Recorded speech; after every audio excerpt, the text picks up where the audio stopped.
We are Blackboard. We are Minnesota. For 25 years, you're home for Minnesota Twins baseball.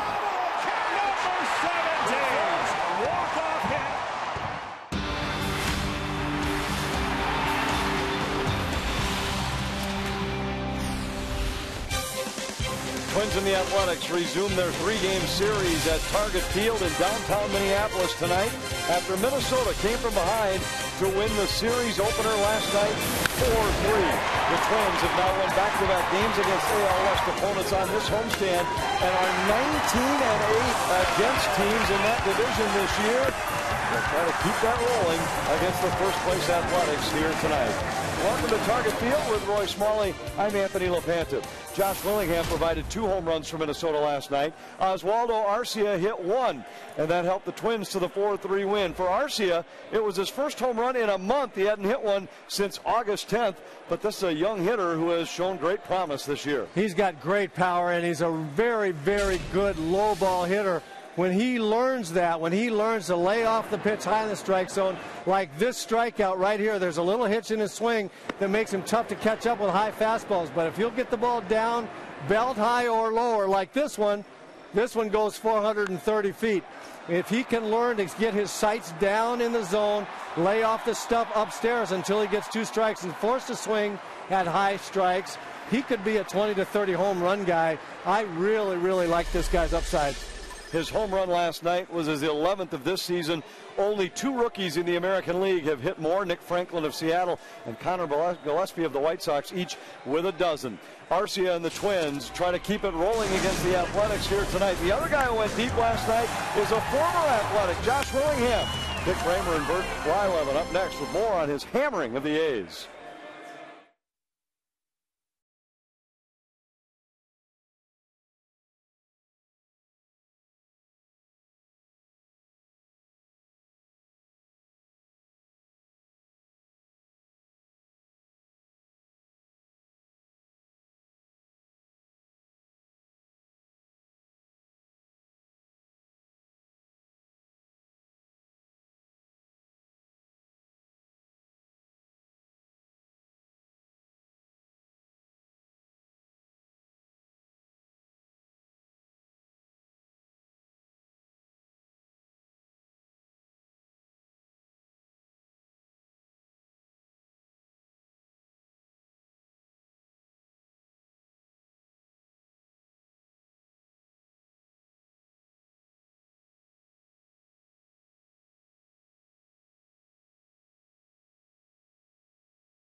By Northland Ford.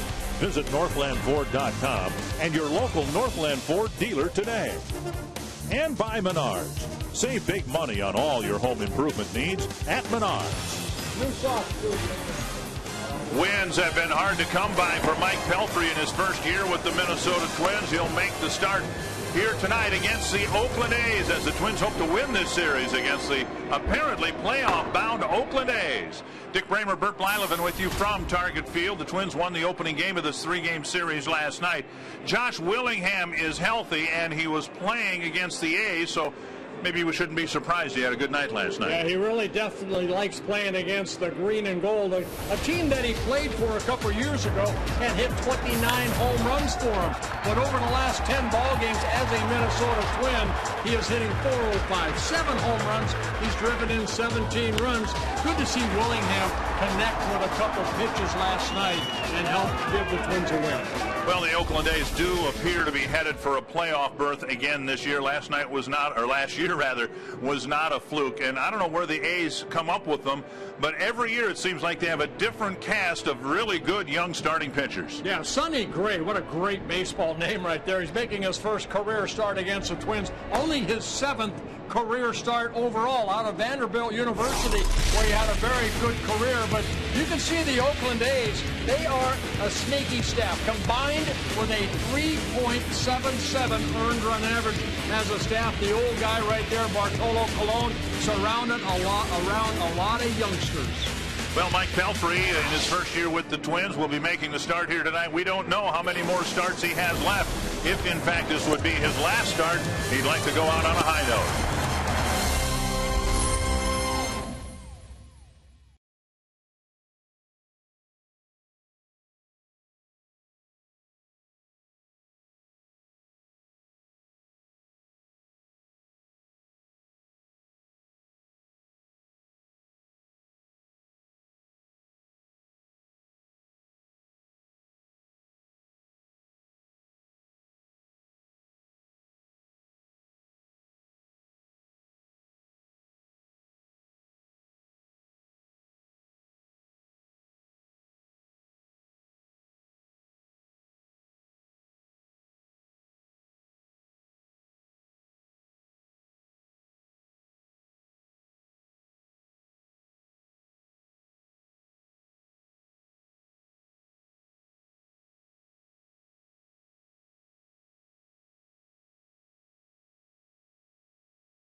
And everyone around the United States remembering this day. 9/11 flags here at Target Field will be held at half-staff for the memory of those taken from us 12 years ago today.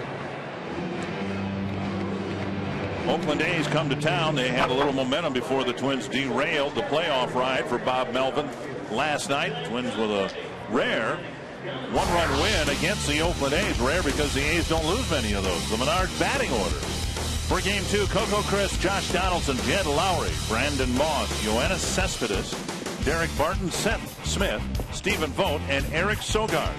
And Mike Pelfrey on the mound here tonight, looking for win number 6 on the year, making his 27th start. His first career start against the Oakland A's. And with, the Twins going to a 6-man pitching staff, and Rick Anderson talked about it, they're going to kind of feed off of Mike Pelfrey, how he pitches here tonight, whether they shut him down for the rest of the year or not. Northland Ford defense for the Twins. Josh Willingham out in left. Alex Presley in center. Oswaldo Arcia in right. Eduardo Escobar getting the start at third.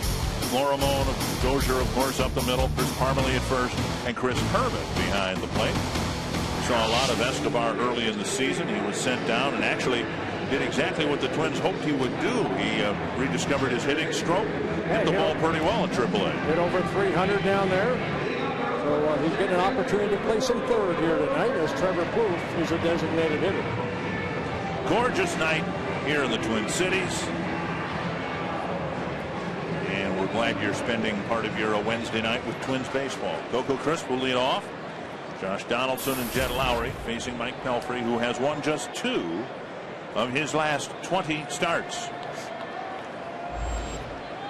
Pelfrey in his last start against the Blue Jays here went 6 innings, gave up 5 runs. 5 runs all scoring in the 3rd inning. That's what he needs to stay away from. Good quick out right there, right? One little one hopper to Parmelee for the first out. 1 down, and that'll bring up Donaldson. Gotta love that. Pelfrey 29 years old, and again maybe shutting him down because he did have the Tommy John in May of last year, and they're going to watch his innings pitched. Right now with 140 innings.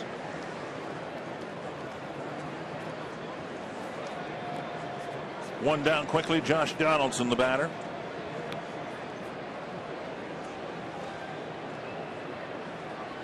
Pelfrey gave up an unearned run against the Blue Jays in the first inning. You may remember the game, the very first pitch of the ball game in that game, a hard 2 hopper hit right at Pedro Florimon. Florimon booted it. The Blue Jays worked Jose Reyes around, scored a first inning run, and then added the 5 runs in the 3rd. Yeah, the 3rd inning really hurt Pelfrey as he lost that ball game 6-5. But the start prior to that in Texas, he pitched very well. Only 1 run allowed in 7 innings.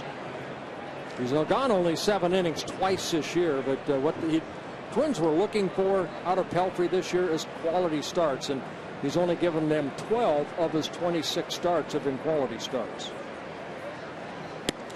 As the Twins look forward to 2014, obviously the biggest area of concern will be starting pitching. And to that end, Pelfrey has distinguished himself in July, an ERA of 3.25. In August, an ERA of 3.60. 2-1. And Parmelee gets another chance. 2 down. And I think we talked about it before when Pelfrey went on to disable us with that little bit of a back strain. He came back, and all of a sudden it seemed like that velocity that was at 90 to 92 increased from 92 to 95 range. And that little extra, even though you're thinking, well, it's 1 or 2 miles an hour, there's that little extra giddy up that you can attack the hitter with. Scott Diamond found something, albeit at the AAA level, that he hopes will get his season turned around. He'll make the start tomorrow. Strike 1 to Jed Lowry. And that's the pitch right there. That last pitch, good angle for Pelfrey at 6'7" to create that downward plane. He has good sink if he can keep the ball down in the strike zone. Like that. Another good pitch. Dale Scott says it's strike 2. And that fastball clocked at 94.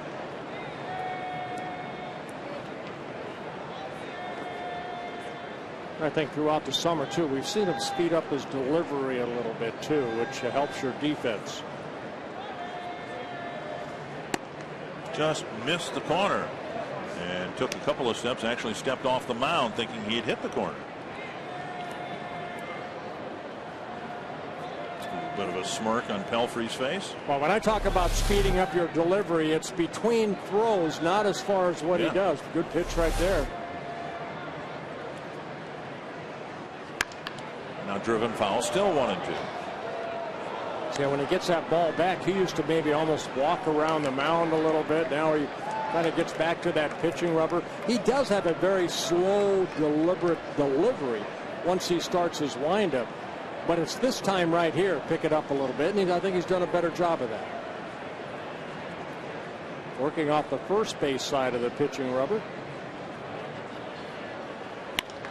Soft liner, and Dozier with the catch, and a good first inning for Pelfrey as the ball never leaves the infield.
Score some early runs against the Oakland A's.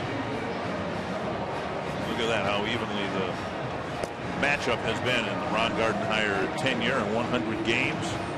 I guess that in a way kind of supports what we were saying last night. These games typically have been low-scoring games, almost 100 games and about 4 runs apiece. Here's the Menards batting order. Alex Presley leading off. Eduardo Escobar batting second. Then Brian Dozier. Oswaldo Arcia homered last night. Trevor Plouffe hitting fifth. Josh Willingham homered twice last night. Chris Parmelee, Chris Herman, Pedro Florimon. And another thing, Dick, they're kind of like 3-2 ball games, 4-3 like last night, but also if they're 8-something, they're usually 8-7.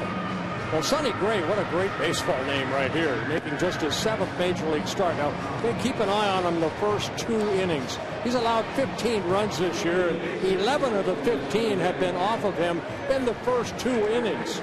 So he starts off a little slow and then finds it, but this young man has a lot of talent. Oakland A's very high on this young man. Oakland for defense for the Athletics. Cespedes in left, Crispin center, Moss in right. Donaldson, Lowry, Sogard, Barton around the infield with both back behind the plate. Gray with a win in his last start. 6 2/3 innings of shutout ball. Excuse me. He beat the Rays 2 starts ago and then ended up losing a well-pitched ball game to the Astros. Strike 1 to Alex Presley. Yeah, where he pitched 8 very good innings, even though he got the loss in that ball game. It's only one game that really kind of got away from him. That was his game in Baltimore in late August. 3 1/3 innings, 6 earned runs. 1 strike to Presley, and he takes up high. Well, Gray is 5'11", about 200 pounds, but they say he can get that fastball in the low 90s. Great curveball. He's supposed to have a very tight rotation on that curveball. Out of Vanderbilt University, A's #1 pick just a couple years ago. Tapper, foul. Ray Fosse, who's been a longtime analyst and a former all-star catcher, of course, in the American League, said that Gray reminds some people in terms of his stature and yet his ability to throw in the 90s consistently. Tim Hudson, who used to pitch for the Oakland A's. That's Ray Fosse. Next to Glenn Kuiper, who does the play-by-play. 1-2 to Presley. And a strikeout, 1 away. And Gray's been able to pick up some strikeouts. 45 strikeouts now in 40 1/3 innings at this level.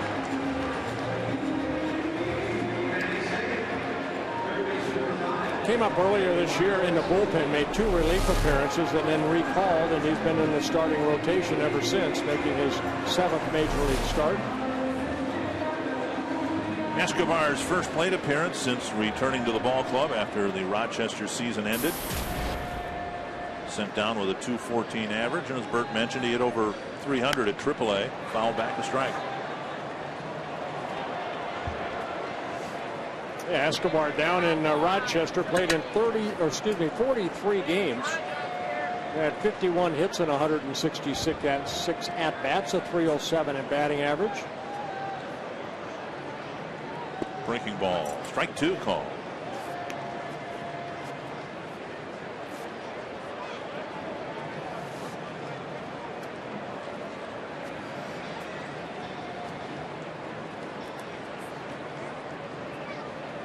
Fouled away.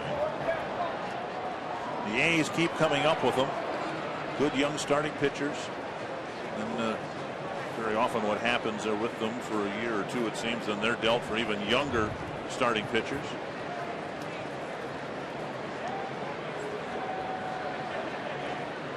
Just saw Jared Parker. He pitched in yesterday's ball game. Had a no decision. Ball left up and away. We haven't seen the big snapping breaking ball we were told that he has. 1-2. Well, there's a big curveball and there's a tight curveball, and I think the one he struck out Presley on was that tight curveball. Not real big, but very quick, like that. Pretty good pitch. 2-2. It's not the curveball will start at your eyes and then end up down by your shins. It's a very quick curveball. Could have hit the corner. 2-2.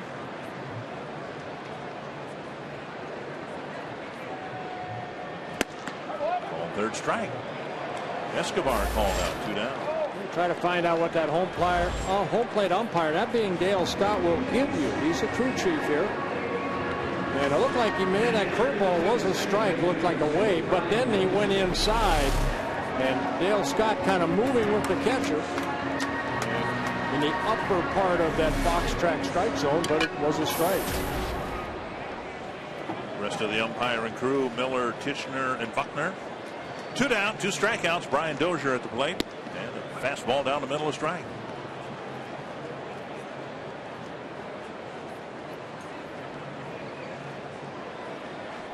That's what you want to do if you're a young pitcher coming up, is establish that fastball early. Hot fly will reach the seats. 2 strikes. And I say that because he has a fastball in 93, 94 already. Get ahead with that fastball, because a lot of the Twins hitters first time around are probably going to take a pitch.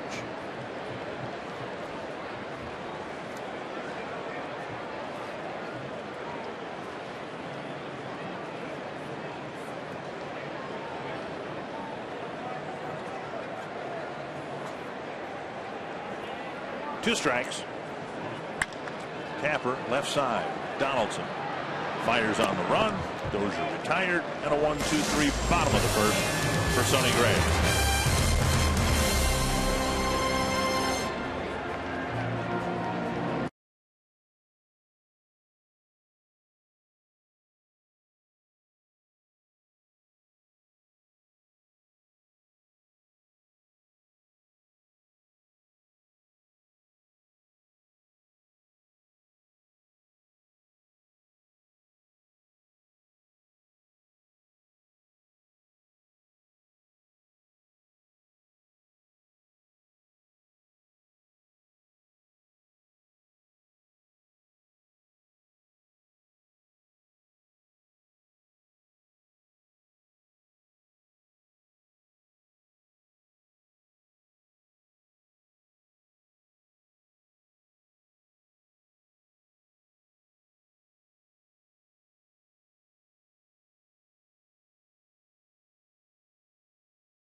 Brandon Moss, one of a powerful trio of A's outfielders, got 66 home runs. Coors Light cold hard fact, second in the major leagues in terms of power from outfielders. And Moss, Cespedes, and Crisp, and they combined have hit the 66. Moss has hit 26 of them.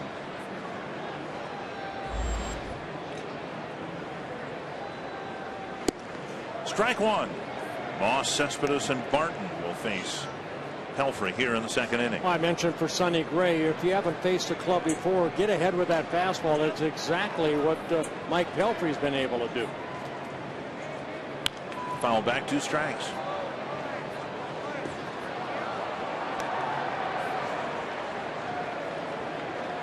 Moss, in his second season with the Oakland A's, came up to the big leagues with the Boston Red Sox. Also spent time with the Pirates and the Phillies.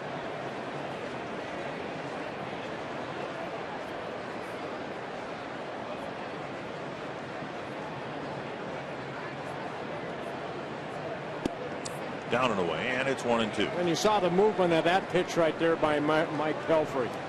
That two-seamer that just seems to run away from left-handers, and he'll throw it in on right-handers.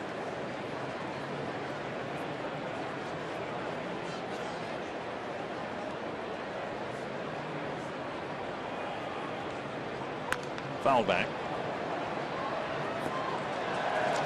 You almost saw the difference in those two pitches right there. If you leave that up, it doesn't have the same movement than it does when you create that angle. And you're only talking maybe about a foot difference between throwing it thigh high and knee high.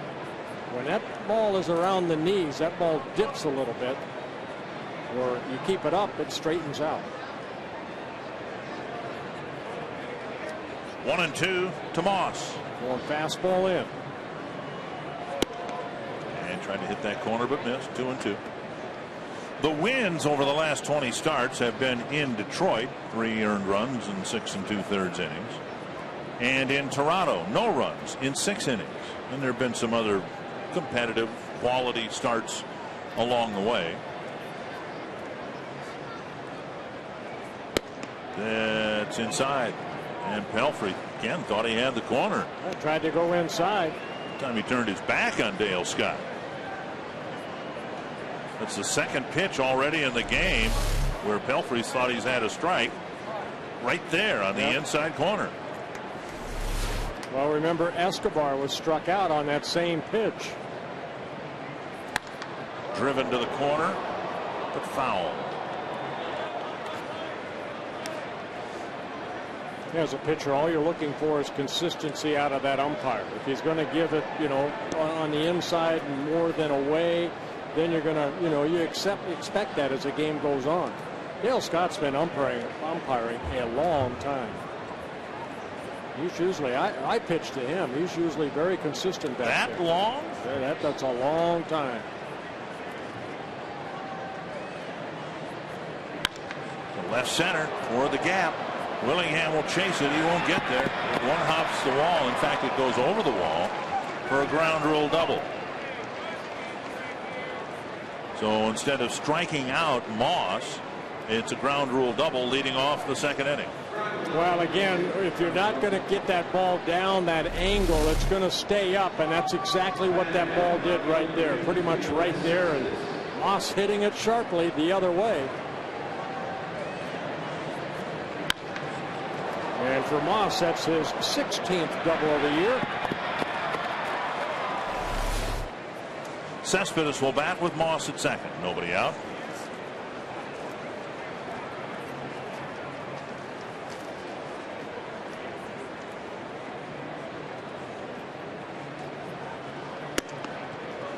We're on the hands, ball one.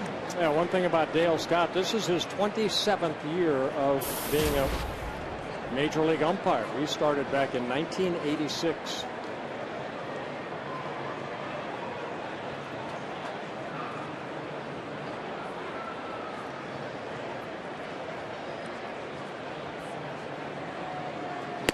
Two and 0.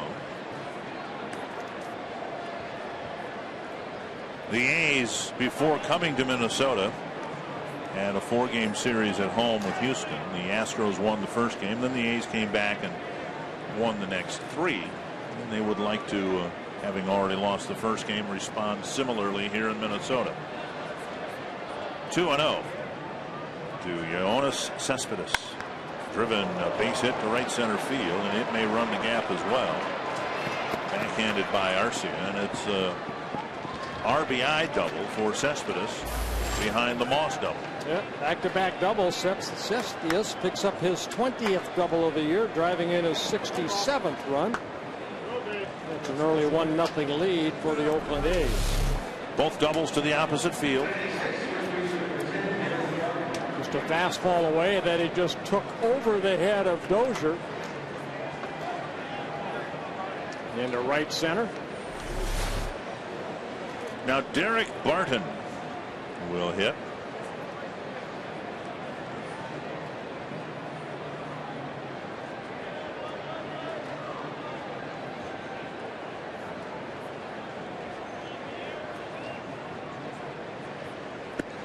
And falling behind, ball one. This afternoon, Kansas City continued its improbable march toward a possible playoff berth. They beat Cleveland 6-2. Right now the Royals and Indians are tied in the win column. So necessarily, if you consider Cleveland to be a playoff contender, you better include the Royals. One thing the Royals have, they have a very good staff. Not only starting staff, also a very good bullpen. Unlikely, of course, that they would catch and pass the Tigers, but they're in the wild card hunt now. 2.5 games back. Tampa Bay Rays are losing. Texas has already lost. Pirates beat them 7-5 this afternoon. Bounce to the left side. Escobar has it. Looks the runner back. And throws Barton out, one away. Yeah, not a good at bat for Barton right there, unable to advance the runner. Now is as good a time as any to bring a group of friends, relatives, business associates, what have you, for a group outing to Target Field. You can visit twinsbaseball.com/groups or call 800-33-TWINS to get a great deal on group tickets today. One down, and now Seth Smith.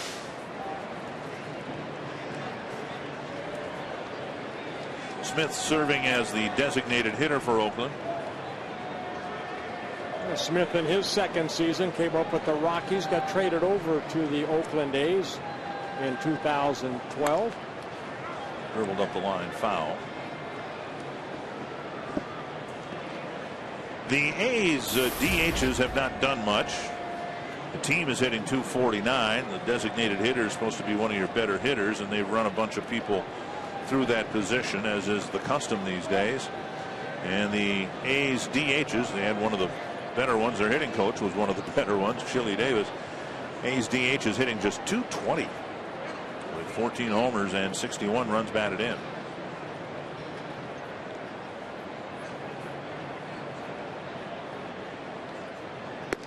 Not close. And Pelfrey's misfired a number of times here in the first couple innings. Well, one thing I don't think the Oakland A's have is a everyday designated hitter, like a Billy Butler with the Kansas City Royals. You know, I think Bob Melvin, what he changes around is gets guys off defensively and puts them in that DH spot. Seen a lot of clubs do that now. 1-1. 2-1. Well, the Twins have done that. I guess right now you'd have to say in most games Ryan Doumit is a designated hitter in September. But Gardy's kind of used it too to give guys off. You know, Mauer a day off, Justin when he was here a day off on the field. But you want his bat in the lineup. 2-1.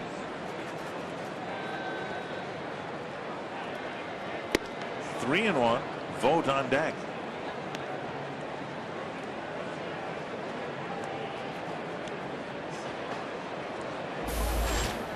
Pelfrey trying to keep the damage to a minimum here in the second inning. Something he obviously had a hard time doing in his last start against Toronto.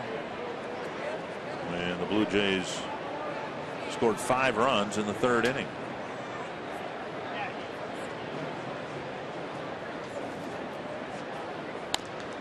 Three and 2. Well, Roy Smalley, I know you're right down there on the field, but a guy like Mike Pelfrey, when he falls behind an account, he doesn't have that strikeout pitch. So he's got to come in with a fastball, and a couple of those fastballs to Moss and Sepsis were pretty straight. Yeah, that's the problem. It seems when Mike gets in a little bit of trouble, as he did after the leadoff double, then he comes right back 2-0 to Cespedes, and instead of being able to go strike 1, strike 2 like he was earlier in the ballgame. Poke foul. And that's the biggest problem. It's one thing to lose, just not have command right from the start of the game. You just can't find your fastball, you can't find the strike zone. But when Pelfrey, even when he's been good, what I've noticed is something happens that's unfortunate. He doesn't get that call on Brandon Moss, then Moss hits a double, now he's in a little trouble, and now right away gets Cespedes in a 2-0 count, and that's where he's got to jump right back with his command. 3 and 2, and a walk fills first base. Pelfrey had a 1-2-3 first inning, a pair of doubles and a walk in the first 4 plate appearances, and a couple of teammates want to talk with him about it. Well, I'd like to see Mike Pelfrey, in this, I don't know if it's last start or whatever, but mix in more off-speed pitches too. Maybe Rick Anderson. Everything's fast. I think that's a great point, Bert. And I talked about that a little bit while while I was filling in for you when you had a little time off and Pelfrey pitched. And I really think it's effective from a hitter standpoint. Even if you've got a good fastball, and even if the ball's moving a lot, and you like your fastball a lot, you got to show hitters other stuff. And oftentimes, Bert, I've watched pitchers, and I think that you would corroborate this. I've watched pitchers lose command of their fastball. Catcher starts throwing down curveball and slider signs, and they kind of find themselves again. Something slows down or something. Isn't that right? I agree. Yeah. I mean, right now everything's hard, hard, hard. He's got to, Oakland A's knows that. So drop a breaking ball over right here, and I bet your vote would take it. Fastball off the plate. Fastball away. But not only that, Bert, sometimes your mechanics get helped out. If he's rushing a little bit, he can't find exactly the release point on his fastball. You throw a breaking ball, you throw a slider, you throw something else, and all of a sudden your rhythm slows down a little bit. You find that arm angle again. Oh yeah, you're right, because sometimes with a fastball you have a tendency to overthrow and rush, and a breaking ball you have to stay back a little bit to make sure that it breaks, keeps you back. Right. 1-1 to Stephen Vogt, the catcher. Pelfrey has so far this year gotten 16 ground ball double plays.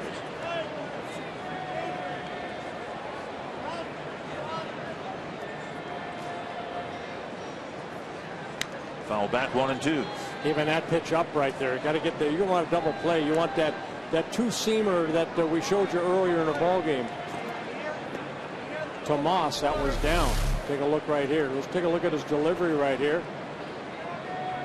See the arm dragging just a little bit. Liam Hendriks last night, I thought he had a quick arm. That ball kind of exploded on him, especially in the first 3 innings. And then, it kind of caught up to him where you have to really find a way to get that right arm a little quicker to catch up to your body. There he kind of stood straight up. And he missed the strike zone by about a foot. 2-2. Well, too many pitches already. 25 pitches here in the second inning. Only needed 10 for a 1-2-3 first.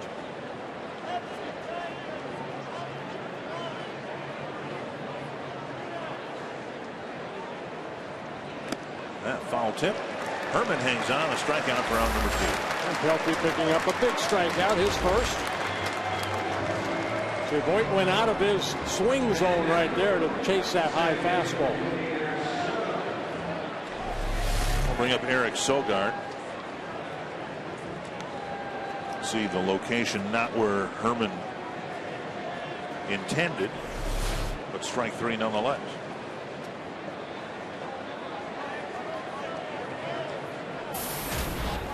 Sogard, the number 9 batter, 2 aboard, only 1 has scored so far this year, or this inning. Down the middle, a strike.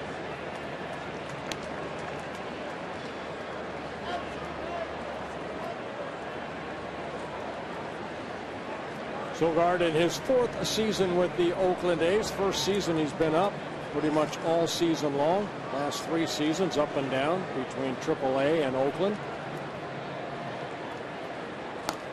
There's a good off-speed pitch right there. Got a weak foul out front. Yeah, got a weak foul over by the Twins dugout.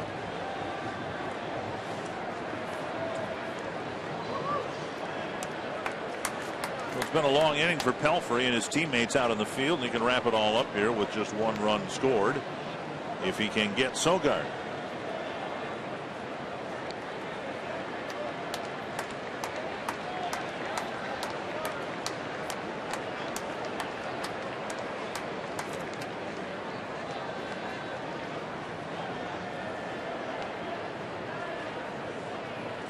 Right down the middle.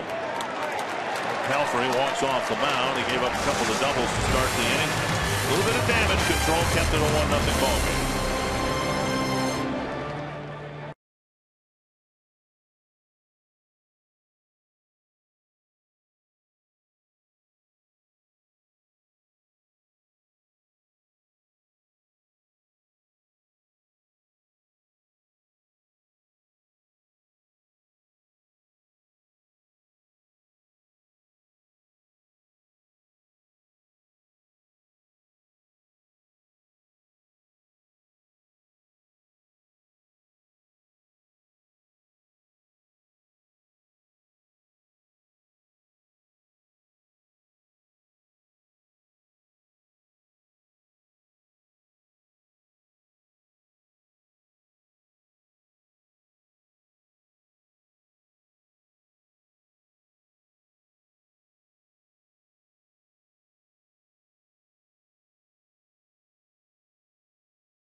bottom half. Well, the Twins may be on the outside looking in on the postseason push, but Ron Gardenhire said today it is still important for him that his guys still played the right way these last couple of weeks here. So yesterday he had them out here early working on their bunting, and today Joe Vavra met with a few of the newer guys to go over base running basics. Gardy says he wants guys like Alex Presley and Darren Mastrani, a bunch of the younger guys too, to really be more aggressive on the base paths, and it is important to start forming those habits now. Dick and Birdie says he does not want to wait till spring training to clean that up.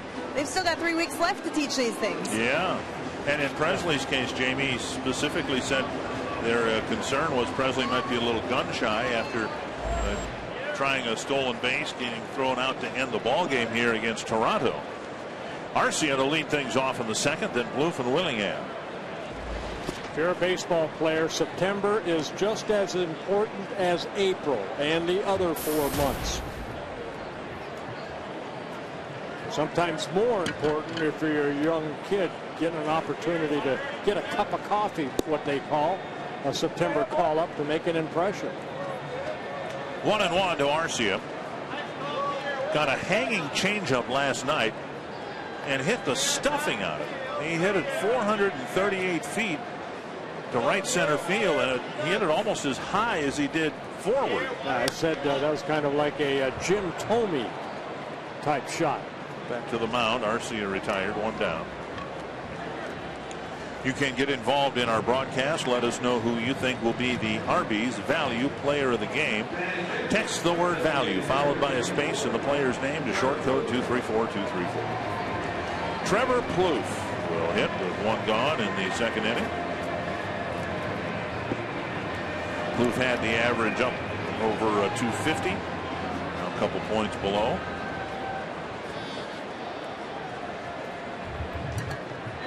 The hope would be in the final 19 games that Trevor can continue what has been for him one of his, maybe his best stretch of hitting all season long. Period of time when he's used the whole field more. He's gotten some singles and some doubles and some home runs. Well, I remember last year in June and part of July, he hit, I believe, 11 home runs during that period, but the average was still kind of down. Yeah, that was a great home run type surge that he had, but you're right. I think, for about the last month, that average is right around 300. So that's where he wants to be. Twins would love for him to be hit 260, 270 and hit 20 plus home runs. Breaking ball snaps over, strike 2. Hit 24 last year, and so far this year 14.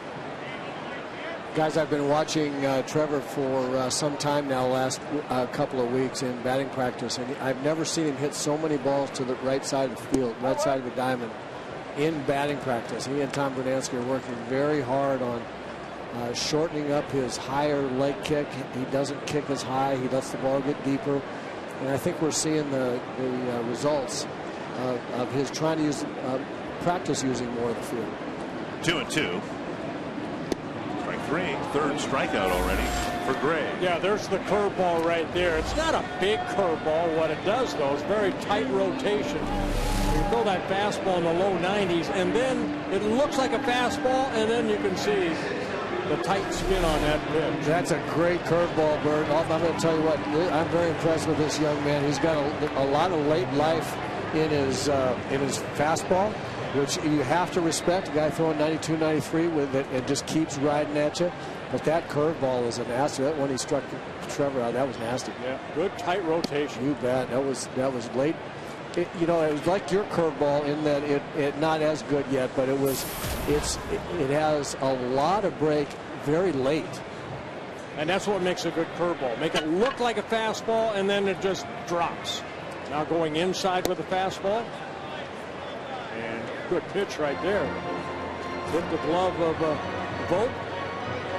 1-1. Willingham with 2 home runs last night. 1 on a hanging slider, and 1 with, I guess you'd have to call it a hanging fastball. One that tailed right over the inner half of the plate.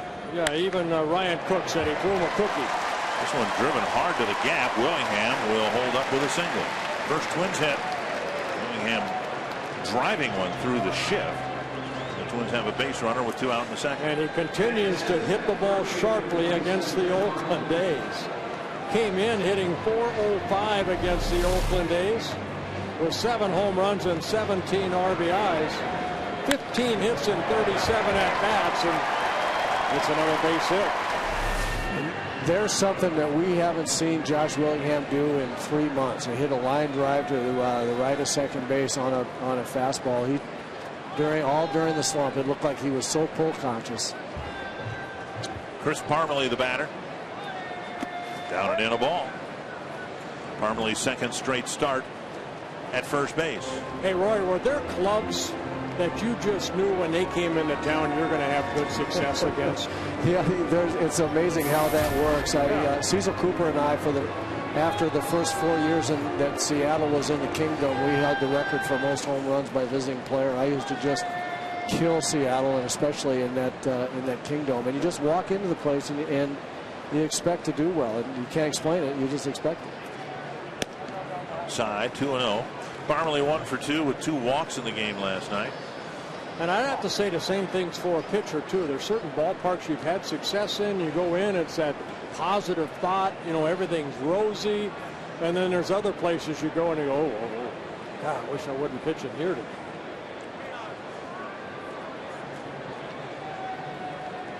Parmelee pulls a great stop at first by Barton.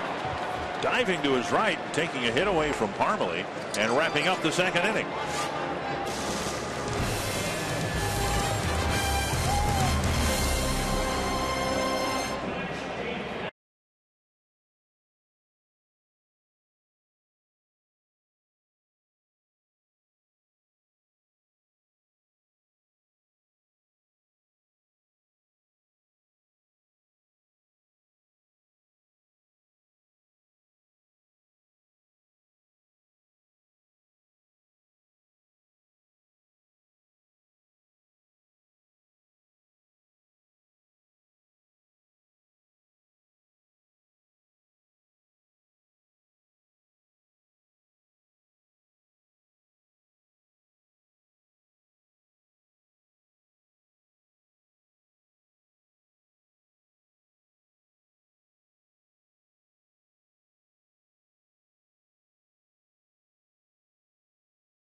You can get interactive with us during the broadcast by participating in the AT&T Twitter poll. And we're wondering which of the September call-ups you are most intrigued to watch. Is it Chris Parmelee, Scott Diamond, Eduardo Escobar, or Cole DeVries? The presence of DeVries has offered the suggestion, that in the presence of Scott Diamond as well, that Twins who've already announced they will expand their rotation to 6 to include Diamond, but they may alter it to allow DeVries a start at the expense perhaps of Pelfrey or Andrew Albers. Yeah, right now Cole DeVries is out in that bullpen. Coco Crisp, the batter, taking strike 1. There's Cole.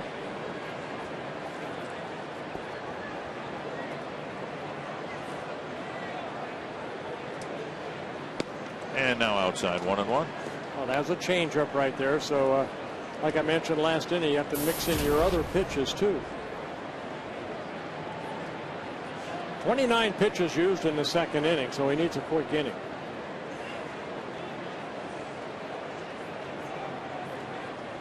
Back-to-back changeups. Keep it down. Pretty good pitch. 2-1. Now these things only work out if both parties are interested, but Pelfrey on his hand has already expressed a desire to come back and pitch for the Twins next year. Says he enjoys the environment, appreciates the opportunity and the instruction that he's been given. The ball deep to right, down the line near the pole, and it hits the foul screen. A home run for Crisp. Right down the line, just inside the pole off the foul screen, and it's 2-0. Yeah, one thing Pelfrey's done a good job of keeping the ball in the ballpark. That's only his 13th home run allowed, and Crisp hitting home run number 19 on the year. Not bad for a leadoff hitter. That fastball came right back into the swing of Coco Crisp, and that is his 14th home run as a left-handed hitter. That was a leadoff double in the second that led to a run. Now a leadoff home run. Here's Josh Donaldson. So the A's, their 158th home run on the year. Guys, I got to tell you, I've admired Coco Crisp's defense in center field ever since he was with the Red Sox, but I never in a million years would have thought he'd hit 20 home runs in the big leagues. I just didn't see it. Hey, Roy, you got a perfect angle there. Usually a ball that's hit like that will hook. That one didn't look like it hooked at all down the line. How's a hitter keep a ball on the inner half of the plate like that from hooking foul? You've heard guys, hitters talk about staying inside the ball, and what that means is your hands come way inside the line of flight instead of out and around and hooking the ball, and he did that very well. His hands led the barrel to the ball, and Donaldson hit in the wrist or the hand. Donaldson so critically important to the Oakland A's, giving them Gold Glove caliber defense and incredible offensive numbers. And we just hope that he's all right. That ball came running in on Donaldson. And you can see him open up. It looks like the right hand. Take a look right there. Yeah, it's a right hand. Right out of the bat. Yeah, boy, hope he's all right. And that's really tough when your hand's on the bat like that when you get hit too, because it acts as a kind of between a rock and a hard place, if you will, and you have no recoil. The ball slams in and stays in there, stays on that bone. You see the trainer right there shaking his hand, trying to see if he can get some feeling into that right hand area. You're right, Dick. You know, this guy, Oakland A's have that two-game lead over the Texas Rangers, but this is a time of the year you cannot afford to lose a very solid player like Donaldson. The hit batsman by Pelfrey, that's his 6th hit batsman of the year. Yeah, it's a good sign. He's going down the first. Yeah, if he's not seriously hurt, he is very lucky, and so are the Oakland A's. Donaldson aboard. And now Jed Lowrie. Lowrie with a soft line drive caught by Dozier to wrap up the first inning. Second inning got off to a rough start for Pelfrey. He was able to keep the damage to just 1 run, and a rough start now again here in the third. Down low, ball 1.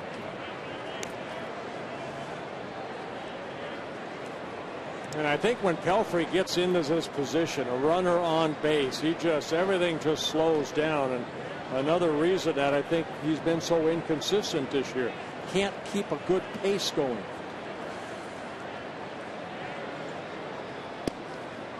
Outside 2-0. Gert, it's almost like his pace slows down and his body speeds up. You know, his pace in between pitches much slower, but then as you've said, his body gets out ahead of his arm drags, and he loses that release point, loses command of the fastball. Roy, we've talked about it before. You're a defensive player. You're my shortstop. The last thing you want to do is just stand around. Get the ball and throw it. Let's go. Yeah, and it's not just the time in between pitches. It's the time in between contact, like we're seeing again right now. 3-0, another 3-ball count. So that's a kind of double whammy. You take a long time in between pitches, and then you go to a lot of 3-ball counts, and you got your infielders and outfielders standing around a long time. 3-0. And a fastball for a strike. You know, I know Pelfrey wants to come back, but I think I'm going to be honest. You know, the Twins need starting pitching. You know, they have to go out and get people that are consistent, and Mike Pelfrey has not been consistent this year at all. And you know, if they want to go out and you know, re-sign Mike Pelfrey, maybe because it'll be his second year since Tommy John, maybe he'll be a little more consistent. Dozier picks up the grounder, Parmalee to the bag eventually, 1 down, and on the play, Donaldson goes to second. 1 down, and Moss will hit.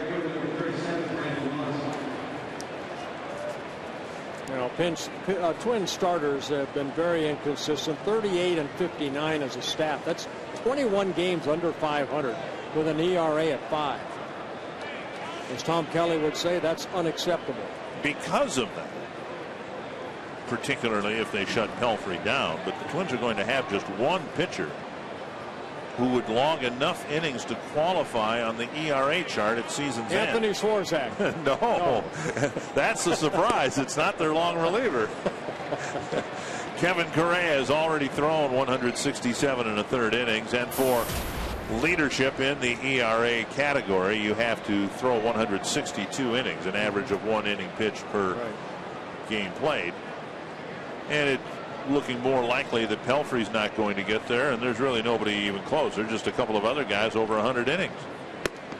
Swing and a miss, 0-2. Yeah, I think in the pregame they were talking about Glenn Perkins passing Bill Campbell, Soupy Campbell, and Bill Campbell one year as a reliever qualified for the ERA title. He threw on over 162 innings out of that bullpen. That was when Roy Smalley's uncle, Gene Mock, managed the ball club. And I was playing shortstop behind him. He was an incredible reliever.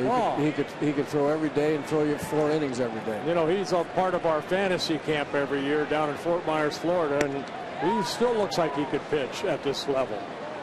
I'll tell you what, I bet he can still go get him in center field even now.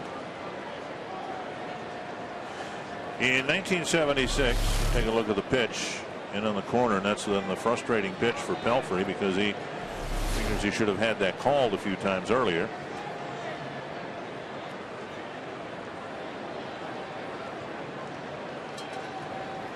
Inside. In 1976, Bill Campbell never started a game. He pitched in 78 games.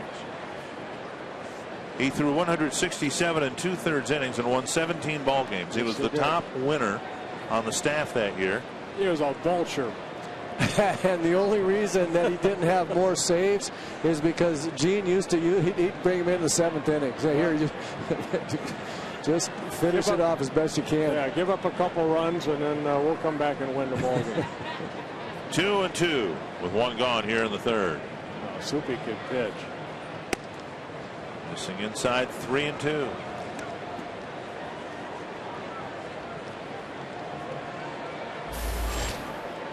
Cespedes on deck.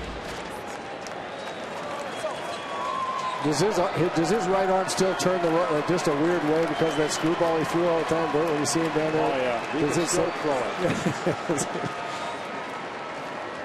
Full count to Moss.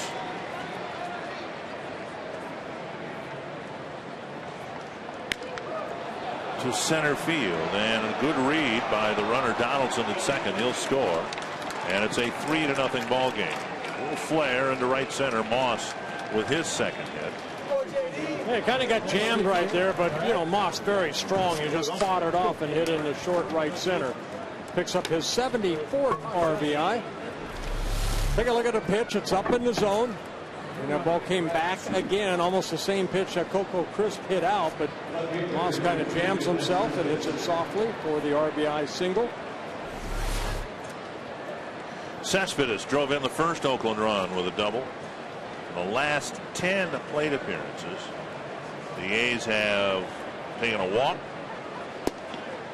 had a batter hit, and gotten 4 hits. And so far, 3 runs.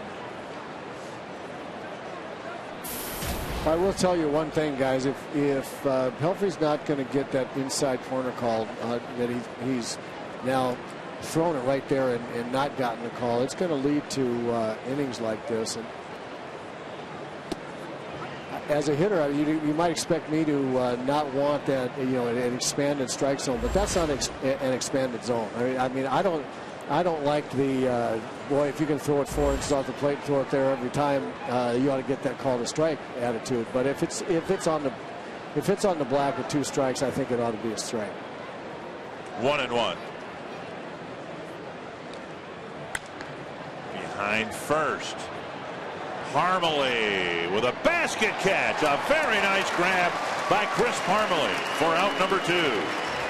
Yeah, nice catch there by Parmelee, having to go into foul territory, and then a little basket catch.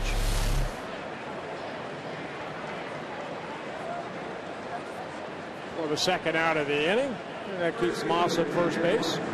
Now, Roy, did you say black on the plate if he throws it near the black? Yeah, I did. Look at that. Hear that, Dick? There might be the instrument, the thing that's laid right in the here, ground, right there, might have some black. There's a black. But the strike zone is the white area. But if the baseball is on the black, it also has to be on the No, it doesn't. area. That's why yes, part of it is white and part of it is your black. Your whole idea is to make that 17-inch plate become a 23-inch. See any black? No. You're going too far, bud. Sorry. Okay. Not working. 17.5-inch plate. Missing inside again. Yeah, but you know what? The umpire's not giving you that. Larry Barnett was one of the umpires that when I was on the mound, he wouldn't give me that pitch right there. So I came in for a purpose. If I'm going to go inside, I'm going to go way in, and then I'm going to work down and away because that's what Larry Barnett's going to give me. He's going to give me 2 or 3 inches away, but if you're going to try to keep going in there and he's not giving it to you, you have to make an adjustment. What a throw by Chris Herman. He was running to the dugout before Florimon caught the ball. Herman throws out a runner at second. The A's had 2 more in the third.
By Grand Casino, the best stories start here.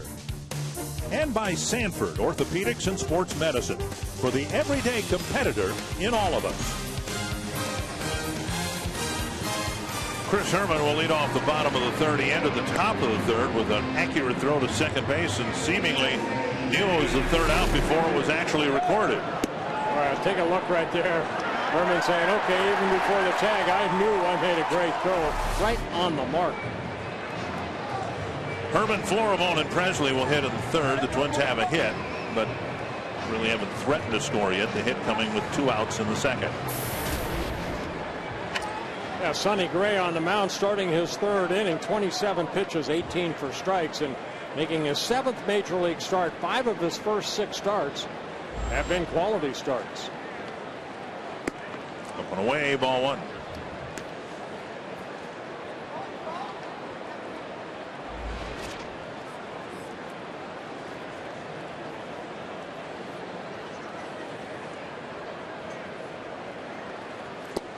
Herman's average has fallen into the 2 teens when it was 240-ish. You had to remind yourself he's only hitting 240. He's had so many big hits. It seems like his batting average should be higher than it actually is. Yusmeil Pinto getting the day off. Likely start again tomorrow afternoon. And there's Herman. Might have cracked his bat, but he gets a base hit to left. The number 8 batter with a leadoff hit. That'll bring up Florimon. Yeah, Herman, you know, he's no more of a defensive catcher than an offensive catcher. Even in AAA, hit 227. Did drive in 22 runs in 69 games. But good piece of hitting right there. Fastball away. Just went with it. And now Florimon. Florimon's average just seems to have hit a plateau in the second half of the year. He's been hitting in the 225 to 235 range, it seems like, ever since the All-Star break.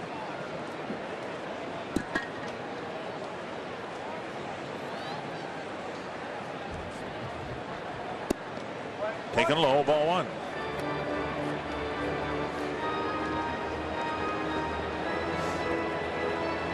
This will be an interesting winter for Florimon. Really his first full year at the major league level. You could see the first half, second half numbers, but you know, 250 career hitter and 9 seasons in the minor leagues.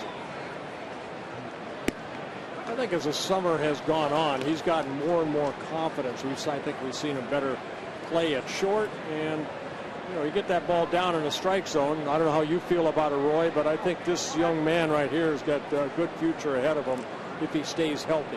I agree with you, Bert. He's a terrific defensive shortstop. He can make all the plays and a lot of plays you don't expect him to make. But yeah, that was a close play at first base. Quick move by Sonny Gray. But as far as Florimon offensively, he's got some work to do. He really does. He's got some mechanics, some swing mechanics issues, and he's decent on the low fastball, but he's got some holes. He's got to work on some things. 1-1. 1-2. Good curveball there. That's a good curveball. You know, Roy, I heard you talking in the pregame about Arcia, you know, staying off that high fastball, and it's almost the same as Florimon too, isn't it? I mean, he'll chase that fastball up, and that's kind of been a problem for him. One of the things that young hitters need to learn is what they do well and what they really don't do well, and you try to work on your weaknesses, but for the most part, until you have that solved, you need to lay off. If you're a low ball hitter, you need to get your sights down and not swing at the ball up the zone. I mean, just take it. You don't have to, just because it's a strike early in the count before you have 2 strikes, there's no sense swinging it. Take it. If it's called a strike, it's called a strike. But if you swing at it, you're either going to pop it up or miss it anyway. So take it. Give yourself a chance to get into good hitters' counts so that you can get that ball down where you're good. Roy, you were a former shortstop. How long did it take you to feel comfortable with your swing, being a switch hitter like Florimon? Oh, it took me. I came up in '75, Bert, and it was probably by '78 before I really knew I was going to be a good big league hitter. Yeah, it takes a while. Point. Yep. It's not going to happen just like that. There's not too many Mike Trouts out there. That's right. You have a lot to learn, and unless you're an exceptional talent like Mike Trout or someone like that, there's a lot to learn up here in the big leagues. They work on you. You guys work on us pretty hard. 2-2 to Florimon. Foul tip. And there's that high fastball right there. 1 down. Strikeout number 4 for Sonny Gray.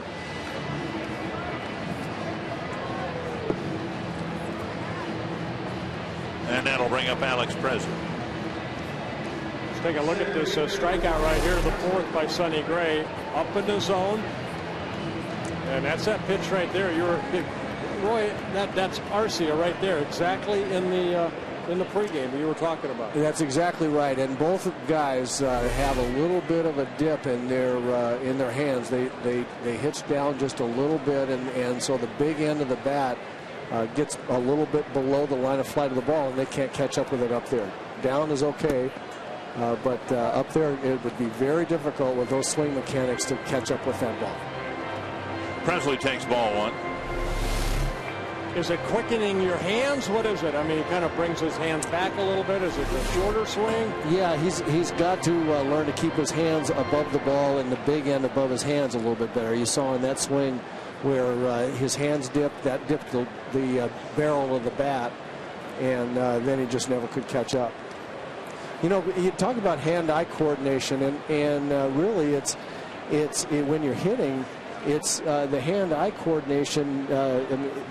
The barrel of the bat's 2 feet, 2.5 feet out from your hand, so it's not exactly hand-eye coordination. It's how do you get the barrel to get to the ball when your hands are getting there, and if the barrel's lagging behind, you're just not going to catch up.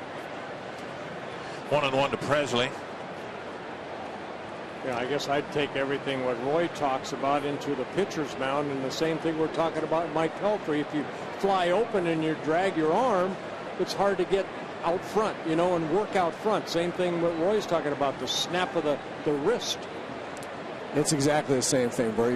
The mechanics are exactly the same. If you're opening too soon, the barrel goes down and behind, or your arm drags. Same exact mechanic. Chop foul, 1-2. Twins trying to take advantage of a leadoff hit here. Already down 3-0.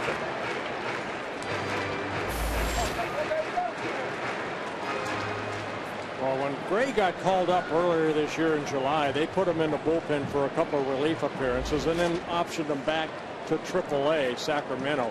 Then recalled August 10th, and he's been put in that rotation down in AAA Sacramento. 20 starts, 10 wins, 7 losses, an ERA of 3.42. He's pitched better up here than he did in AAA.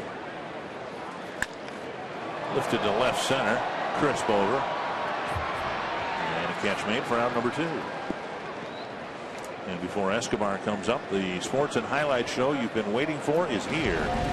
Fox Sports Live as Jay Onrait and Dan O'Toole are joined by Donovan McNabb, Gary Payton, Andy Roddick, and Carissa Thompson. And they will bring you everything you need to know about the world of sports. Fox Sports Live airing nightly on Fox Sports 1. Escobar called out on strikes in his first at bat. That's about the only fastball that we have seen Dale Scott call inside. Pelfrey again has not had that call made, and that's the strikeout of Gray getting Escobar on that fastball inside. Down and in, ball 1. Seems so long ago, but remember the first 3 weeks of the season, and Escobar was the best hitter the Twins had. Got the big walk-off hit here in the first series against the Tigers.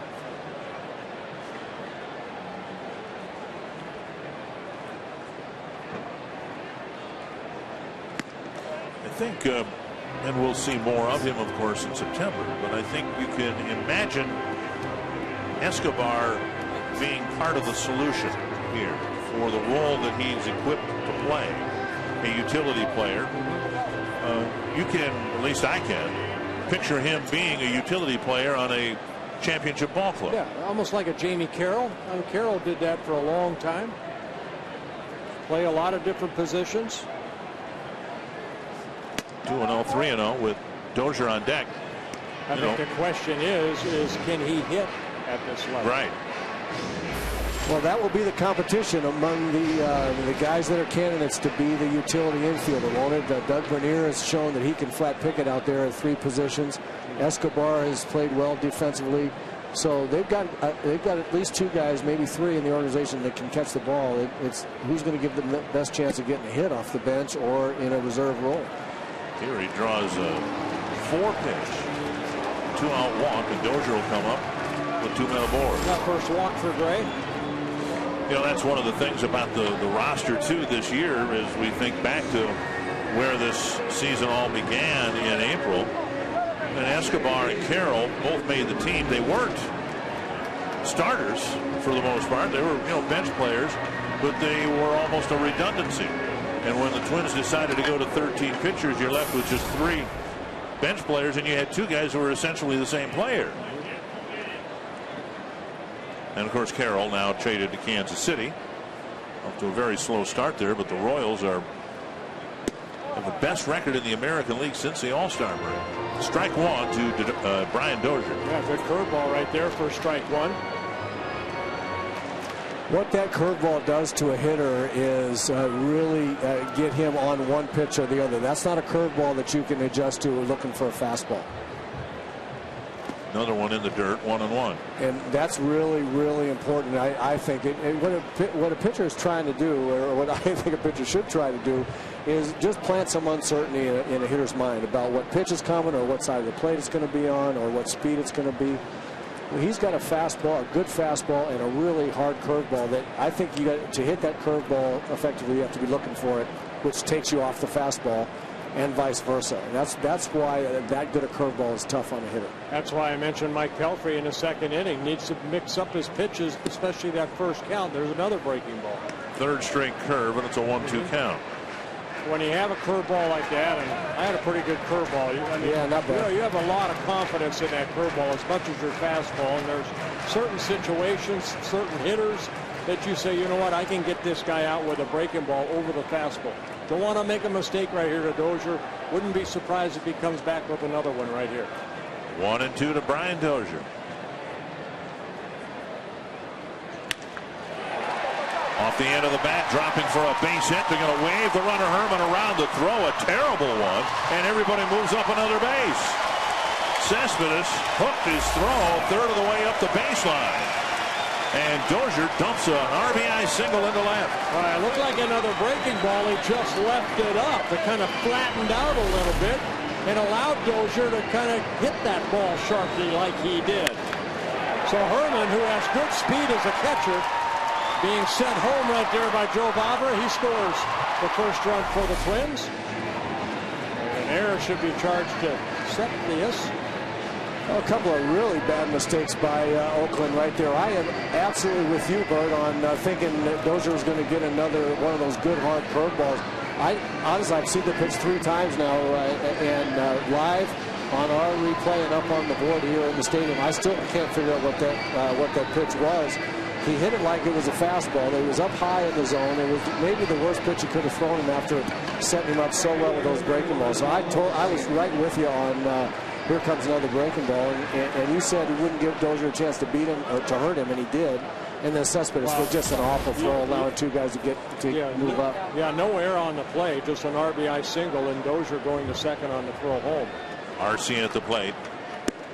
Fastball and a swing and a miss. Yeah, that was a curveball, Roy. It was at 87. You know, we've seen the fastball at 94 like the last one. And most of the curveballs were 80, 81, 82, Bird. That looked like maybe he had a little slider spin on it or something. It was weird. It was very, very different. I don't know what it was, but whatever it was, they should put it in his back pocket. Let's gas that one. 1 strike to Arcia. Tying run at second, 2 away. And off the plate, 1-1. Arcia's first time up. He'll come backer to the mound. But you know, the tying runs at second base right now, there may not be an error on Cespedes, but my goodness, if he throws the ball anywhere near the cutoff man, no, the runners don't move up. 1-1 to Arcia. Flared foul, 1-2. Asked Arcia today who hit the longer home run. He was standing right next to Josh Willingham at the time. Arcia said no, 1 point for Willingham. Apparently they measured Arcia's at 438, Willingham's at 439. They were both in a long way. If I'd given them up, I would have been proud. 1-2 to Oswaldo Arcia. Curveball got him. Went back to what has been his best pitch here tonight. The Twins get one. They get a 2-out hit from Dozier to make it a 3-1 game.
innings and a 3-1 Oakland lead. Well, back-to-back doubles in the second inning put the Oakland A's up 1-0, and then a home run by Coco Crisp.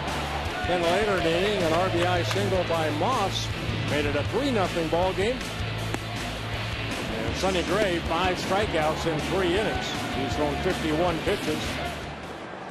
Dozier getting the RBI single for the Twins. Barton, Smith, and Vogt will face Mike Pelfrey. And everybody in the cream-colored uniforms would love it if Pelfrey had the type of inning he had in the first inning. 1, 2, 3, boom, boom, boom. I think it was 8 pitches, something like that. 10 total. That was it. Swinging a foul and 1-1 the count. The last 2 innings have been very laborious, which is a college word meaning long and what's another word? Frankensteinish. Just takes forever. He faced 11 men in the 2 innings. A bunch of suck your blood. Well, no, that would be Dracula. That would be vampire. Okay. And he didn't say laboratory. That's right. I said laborious, not laboratory. And Pelfrey. And I'll be back in a minute. Base hit to center, and the leadoff man is on again. Seth Smith drew a walk his first time up.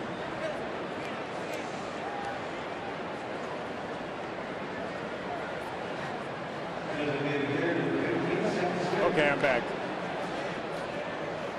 Smith walked and didn't score. The A's started the second inning with a pair of doubles. They started the third inning with a home run. Now the fourth inning with a single.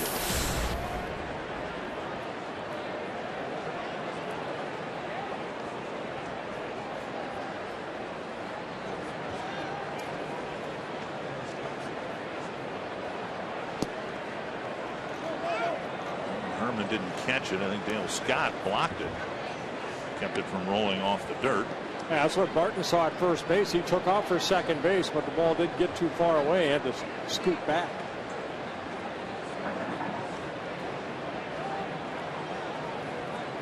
One and 0.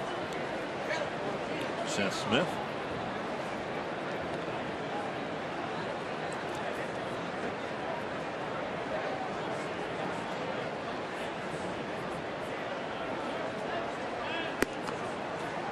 This is what we saw in innings 2 and 3. Pelfrey has already thrown 68 pitches and only 37 strikes. It's such a frustration, right? It has to be for the Twins manager and pitching coach, and even Terry Ryan. You all were talking earlier about whether or not they would re-sign him, and I agree with what Bert's saying. And then you see 94 with good movement. You say, well, maybe he's going to get it under control at some point in time. And so it's got to be a real head scratcher for them, trying to figure out exactly what they're going to do. Because I agree with Bert. If you just look at performance, you'd say too inconsistent. We can't deal with that. On the other hand, they don't have a lot of starting pitching. They're looking for something, and this guy's got 94 with good movement. Right. And so you go back and forth saying it could be a wrong decision. Either decision could turn out to be the wrong one. Well, 3 years ago, he won 15 ball games for the Mets. He was 15-9 at 33 starts. Deep to right center. Presley cutting it off, hoping to make a catch off his glove and off the wall. Barton will be held at third, and that will hold Smith at second. Might have been a little unfamiliarity for Presley with center field here, because it looked like he had room. Leap had the ball, and it bounced out before he came close to the wall. Fastball that came running right back into the swing, and Smith hits it a long way. And you saw the leap right there. Good effort by Presley. Had it in his glove, and then just trickled out. Well, it would be a double for Smith. And Barton had to hang out around second base before he could take off for third. And that's why he stayed at third base. Smith with his 24th double of the year. Corner infielders up. Nobody out. Runners at second and third, and now ball one to Stephen Vogt. Vogt struck out on a foul tip in the second inning, and Pelfrey will try to get him again here. Activity in the Twins bullpen just beginning here in the fourth. And Pelfrey running into some immediate trouble again in the fourth inning.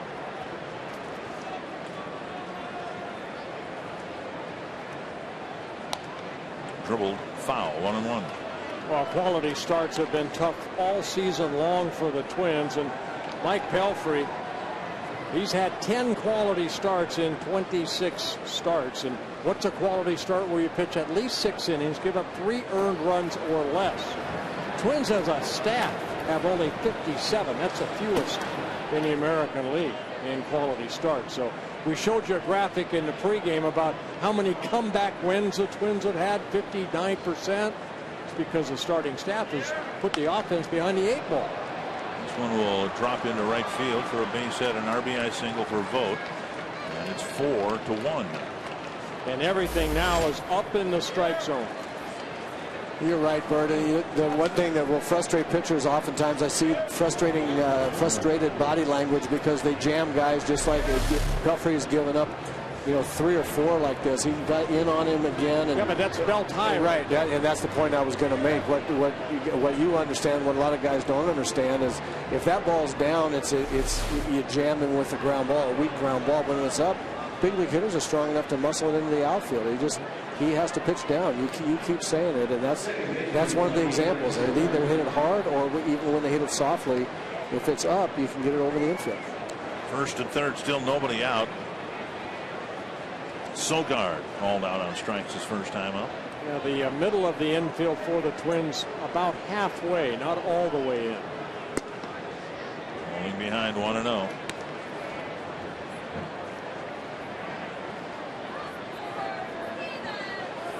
One of the reasons Pelfrey hasn't logged more innings, only twice this year has he completed 7 innings. There have been a couple other times when he's pitched into the 7th, but only twice has he completed 7.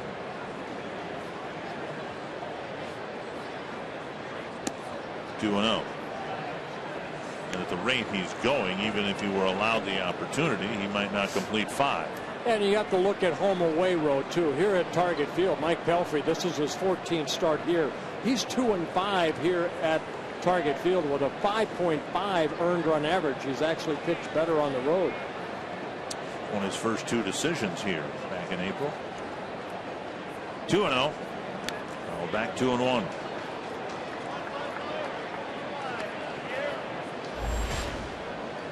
Well, 29 in the second, 24 in the third, and looking for the first out here in the fourth. The situation for Ron Gardenhire and Rick Anderson is different than it was in Pelfrey's last start. Mentioned he gave up an unearned run in the first and 5 runs in the third, but the Twins left him out there because they hadn't expanded their roster yet. That's not the case now. The Twins have plenty of pitchers, including DeVries. 2-1. And you just get to what, Dick, though, remember that ball game. He did give up 6 runs, 5 earned in the 3 innings, but then put 3 zeros on the board after that. Right. And saved some of the wear and tear of that bullpen. But here he's just erratic. But I mean, the point was that they didn't have a whole lot of options back then, and now they do have options. DeVries wasn't here. Tonkin wasn't here. Martis wasn't here. 3-1. And a base hit to center, and it'll be 5-1. And I'm guessing that's going to be the end of the day for Mike Pelfrey. Got through the 3rd inning with just 2 runs allowed, but now 4 hits to begin the 4th. And Mike Pelfrey, if he wanted to pitch well tonight to keep pitching, did not succeed.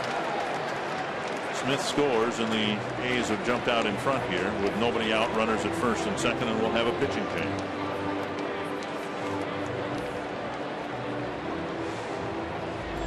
It's 5-1 Oakland, and we're only in the top of the 4th.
pitches earlier in the ball game that I really frustrated Mike Pelfrey. I mean, these are strikes right here. So not only Mike Pelfrey maybe had a bad night, I think Dale Scott missed a lot of pitches that kind of put him in a situation. I mean, we're showing you 3. Here's another one right here. Watch Pelfrey's reaction right here. His arm goes up like, come on, man. Where do I have to throw the ball? Yeah. I couldn't agree with you more, Bert. He had those hitters beat on those pitches, and those are quality pitches. Those should be called strikes, in my opinion. I agree with you. You know, sometimes in a ball game, you'll go back and say, boy, if you called that one pitch, but we showed you 4 pitches right there that could have been called strikes that weren't, that kind of put Mike Pelfrey in a hole. And but really, he put himself in a hole late by getting some balls up. Maybe the most damaging one was the pitch to Moss, who ended up getting a double, and then that led to the first run of the game. Well, Josh Renicky coming in to try to pick up the pace, get some outs, keep the Twins in this game. It's already 5-1, and there's strike 1. You guys were talking about how many young arms are out there for help when the starter only goes here 3 innings plus. Isn't it interesting that it's not the young arms that are in here? It's Josh Renicky in the 4th inning with nobody out. Ron Gardenhire very, very aware of the races that are going on. They're playing a contending team, and he's not. It looks like he's not about to give up the ship here yet, or appear like he's not giving his best effort. We may see some younger arms if the game gets out of hand, and by the 7th inning, 8th inning. But right now, he's trying to stop this right here. He's trying to play it absolutely pure for everybody around the league. Very, very good point, Roy. 1-1 to Crisp. You know, if you're the Texas Rangers and, you know, you're maybe watching the ball game and they bring in somebody that's basically been in AAA all season long, you know, it's a 4-run ball game right now. And, you know, it's still here in the 4th inning. Twins have only hit 3 times. Right. DeVries has pitched in the big leagues last year. And it might be that if you get Renicky, if Renicky can get the Twins through the 4th, then DeVries would enter in a long relief role. There's a strike on the outside corner. 2-2, excuse me.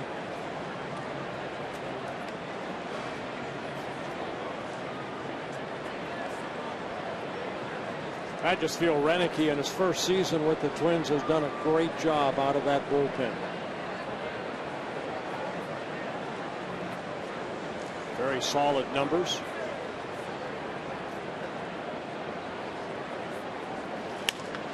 Popped up behind third. This could be trouble. Florimon with a long run, and he can't make the play. The throw coming to third, and he nearly forced Vogt. Willingham's throw nearly hit Vogt as well. Yeah, I'm surprised that Escobar didn't go out like a first baseman and try to, you know, get that ball a little bit quicker. That throw, Willingham had to come in. Now Florimon had to go a long way for that ball. This is a second ball that's kind of gone into the glove of a Twins defensive player. It's kind of popped out. You can see Crisp right there. Yeah, he thought it was a foul ball.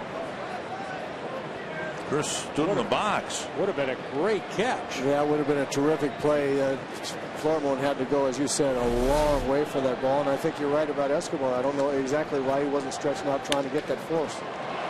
Solid single to left for Donaldson. And everybody moves up a base, including Vogt, who scores. And it's 6-1.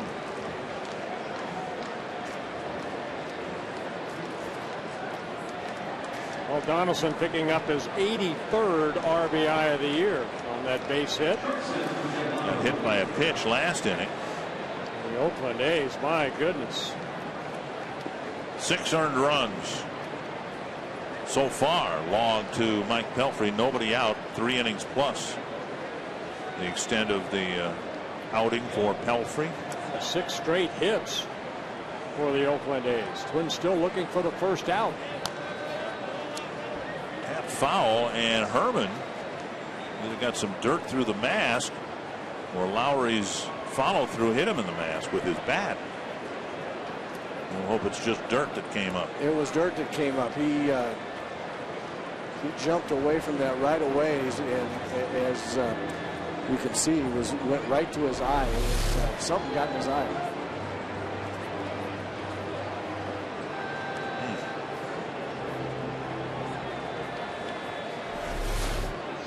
Well, whatever. He appears to be fine. 1 strike.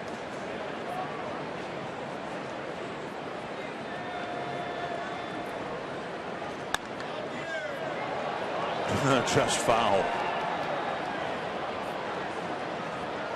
Bill Miller, the first base umpire, and he nearly got turned inside out. Ty Waller right there, and also the batter Lowry showing the umpire where that ball hit. Take a look right here. Almost looked like it hit them right on the chalk line. Yeah, I'm looking right down the chalk line. I thought it was a fair ball. It was very, very close. I couldn't see beyond the bag, but it looked like it hit right on the chalk. Melvin coming out. Now they're going to call everybody in. And this is going to be interesting, because how in the world on a ball like this would you overrule yourself and place the runners? Bill Miller called it a dead ball, a foul ball. Well, he's going to be saying, I danced out of the way. I don't know if he was able to keep his eye on the ball. I don't think he was, Bert. I don't think he really had a good look at it. The home plate umpire would have been looking down the line just like I am, and he would be the only guy that could see it.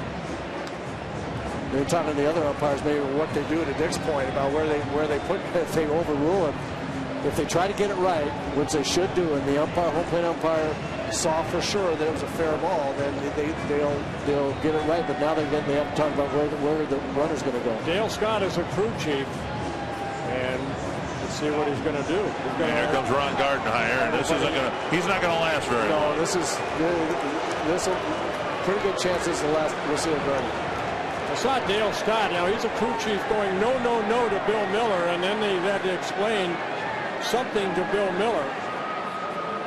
Artie's not a happy camper here.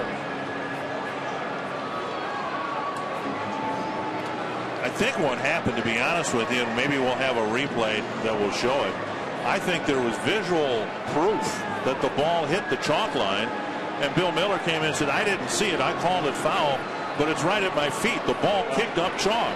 Yeah, but you got to realize that there's infielders, outfielders coming in and kicking sometimes kicking the chalk line. So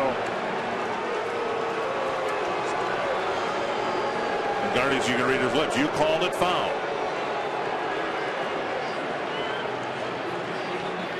You can't reverse the call.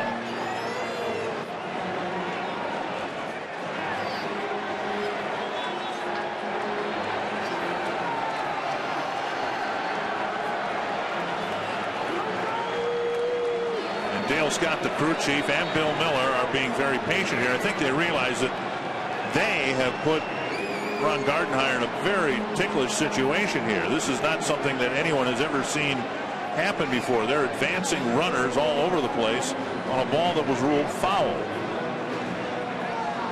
It looks like they're giving Lowry a double.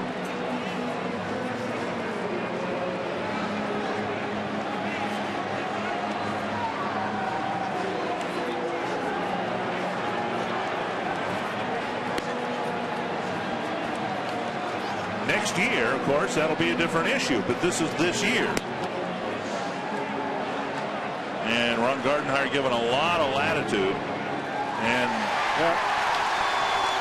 the latitude just ran out. Yeah, fifth time that Ron Gardenhire has been ejected this year, and you knew that was coming. Let's take a look at the replays right here. Now Jet Lowry at the plate. This will probably give us the best angle right here.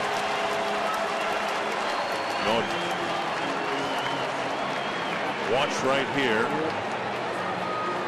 It's still hard to tell. Yeah.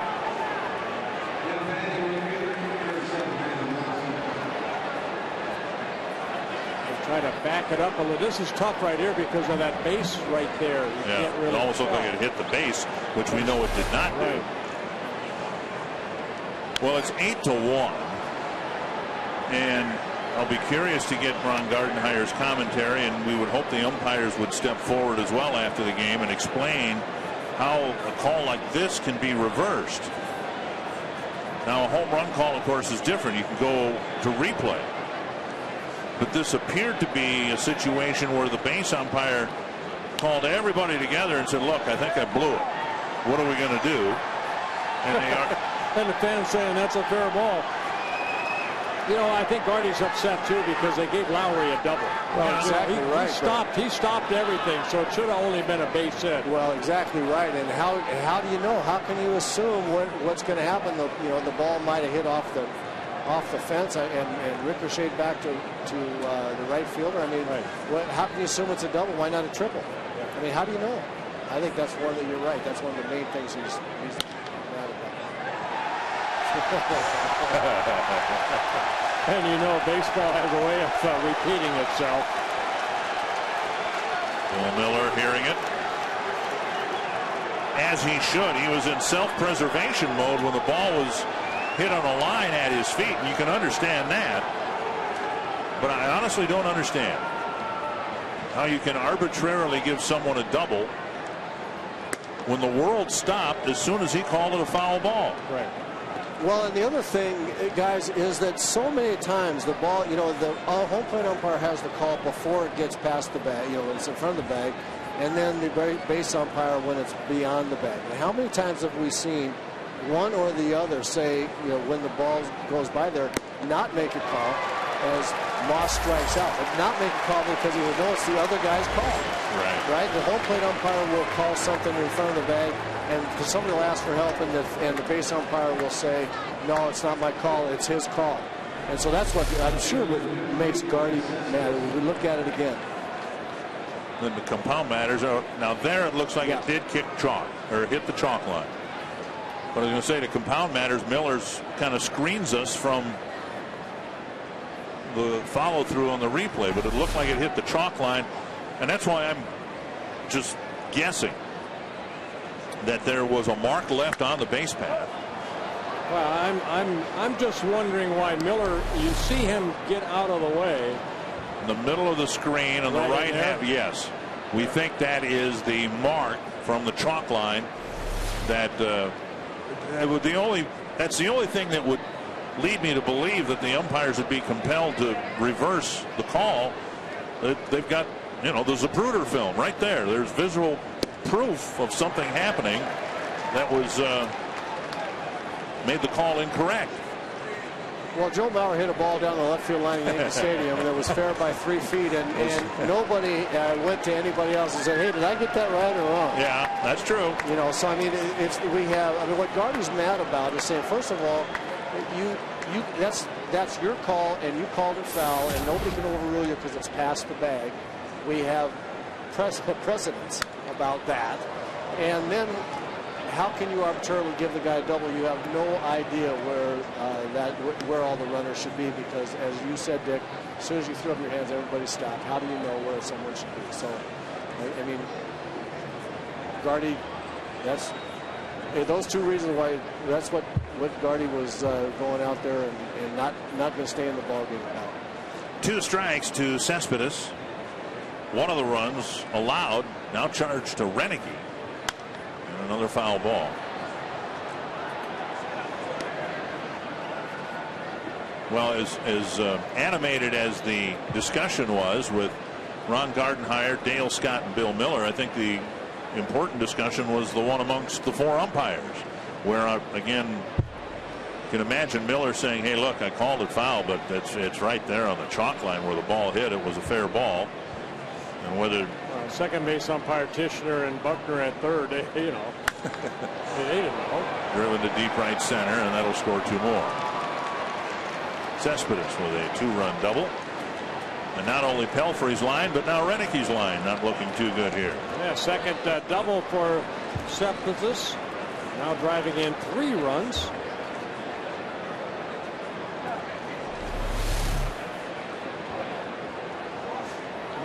Ball out over the plate, hit sharply. One hopping the fence in right field. And this is one of the ugliest innings of the year for the Twins. Terry Steinbach's going to come out and make a pitching change, I think.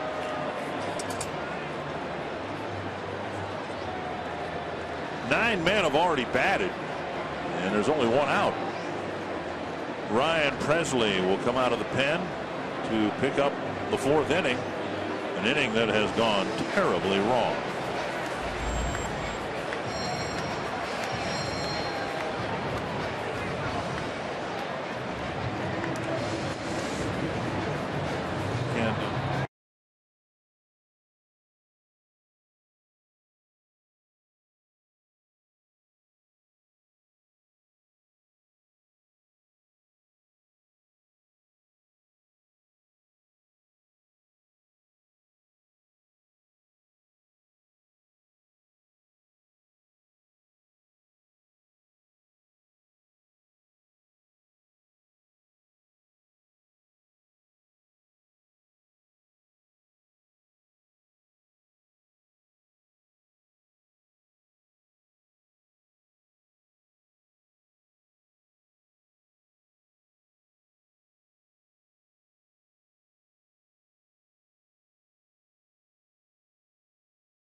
Our CenturyLink linked to what's next, with crossed fingers, hoping that Ryan Pressly can settle things down here in the 4th inning. Yeah, Ryan Pressly coming in, making his 44th relief appearance, his first career appearance against the Oakland A's.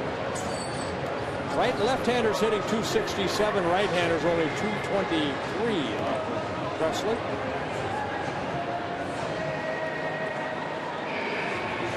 Derek Barton started the inning with a single. He scored about a half hour ago.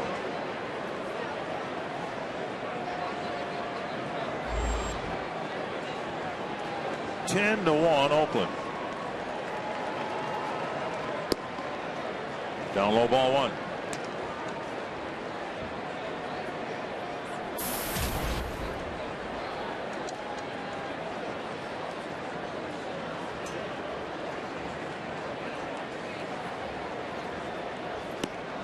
Now up and away 2-0.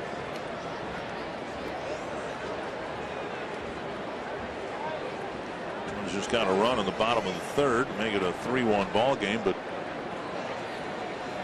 A's have added at least 7 here in the 4th.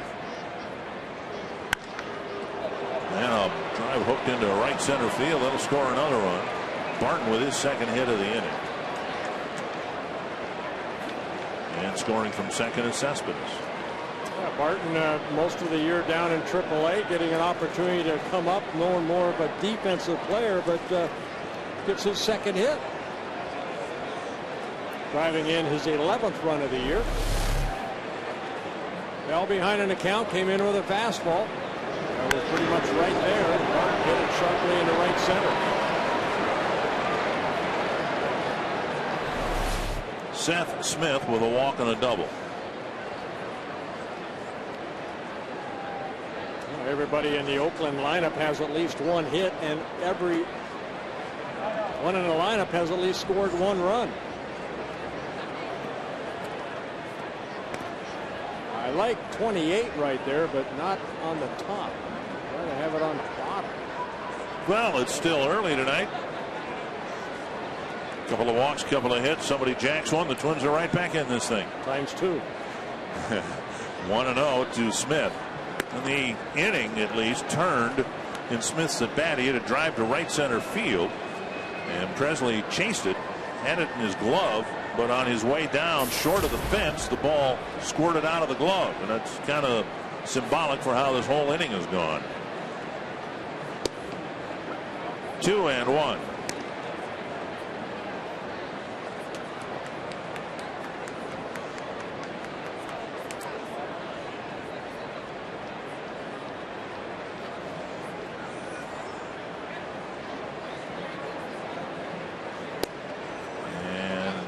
Outside corner, 2-2.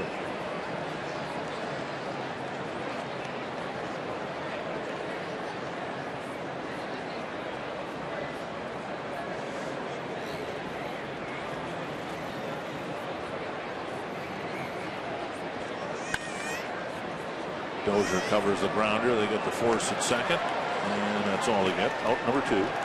Smith reaching on a fielder's shot. And that'll bring up Stephen Vogt. Twins tickets remain available and affordable. Some seats start at just $8. A lot of baseball left at Target Field this season. Day game tomorrow, weekend series coming up with Tampa Bay, then a week-long homestand at the end. You can check out the Steal of the Week and demand-based pricing for more great deals on single-game purchases all season long. These and other special deals available every day of the week at twinsbaseball.com/tickets or by calling 800-33-TWINS. It's been a particularly long evening for Chris Herman. Pitch in the dirt, dugout, ball 1.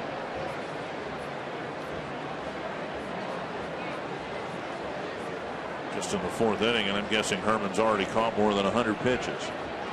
Well, he hasn't caught them all. They were thrown in his direction. Yeah, maybe about 50 of them.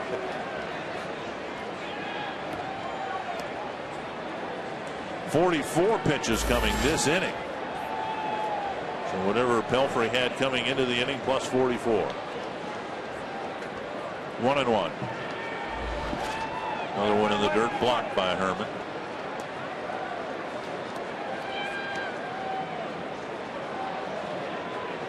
Chris's forearm's tired from wigwagging all those signs. I know that. 2-1. Oh, my. Walloped to deep right. Arcia just looks over his left shoulder. Stephen Vogt hitting a 2-run home run. And for Vogt, his 4th home run of the year.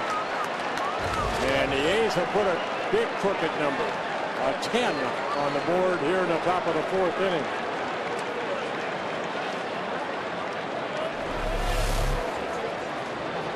High fastball. Vogt does not miss it.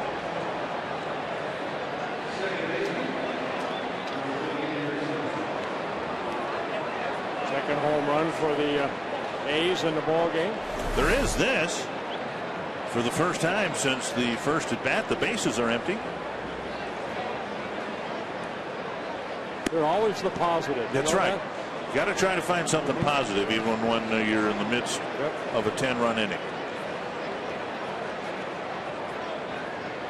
Sogard singled in a run, scored, but who hasn't is in it. Actually, Brandon Moss hasn't. He struck out.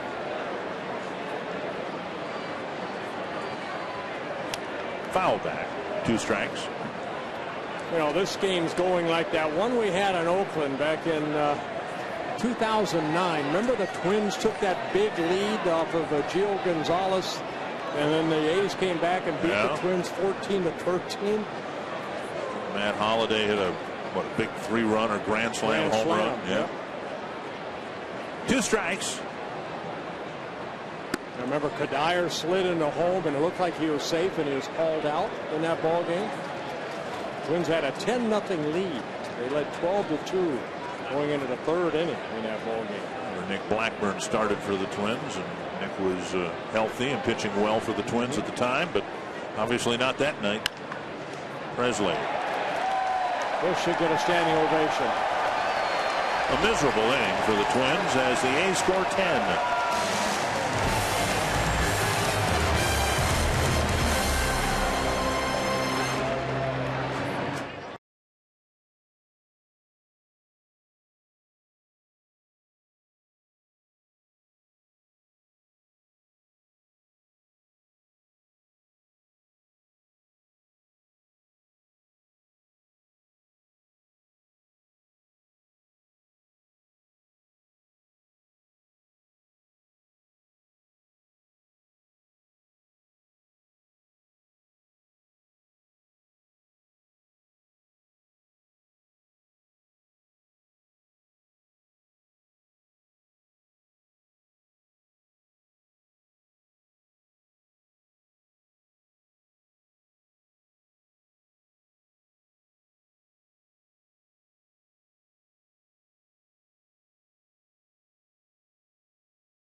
Right now, you can get 20 crispy chicken McNuggets for just $4.99 at McDonald's. And by Toyota. Let's go places. To find the nearest Toyota dealer and check out our current offers, visit buyatoyota.com. Very patriotic day as it's turned out over the last 12 years. Thoughts of the horror of 12 years ago. Our Pepsi fans of the game. Patriotic. Very nice. For the record, as the Twins hit here down 13-1. 12 years ago today, the Twins were in the Detroit area. They were going to play the Tigers in a series. Of course, baseball was never played, and Brandon Moss now in left field, and Josh Reddick getting a chance to take over in right. Reddick just off the disabled list. He's had a wrist problem. And the Twins were in Dearborn, Michigan, and after finally securing a bus, the Twins and the traveling party bussed home from Dearborn, Michigan. And the next game the Twins played was at the Metrodome. One strike to Trevor Plouffe. Josh Willingham, Chris Parmelee will follow.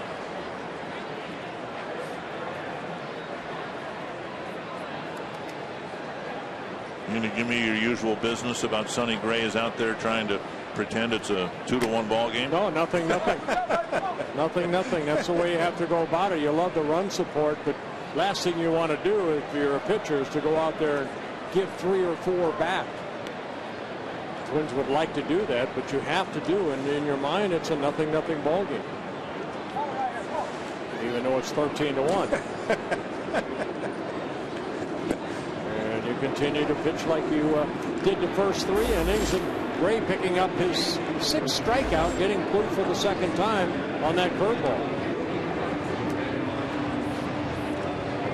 Well, we have some wildlife here, grasshoppers, and a couple more innings. We'll probably be hearing some crickets. 1 down in the 4th. Josh Willingham will bat. Sharp single to right center. His first time up. He takes up high.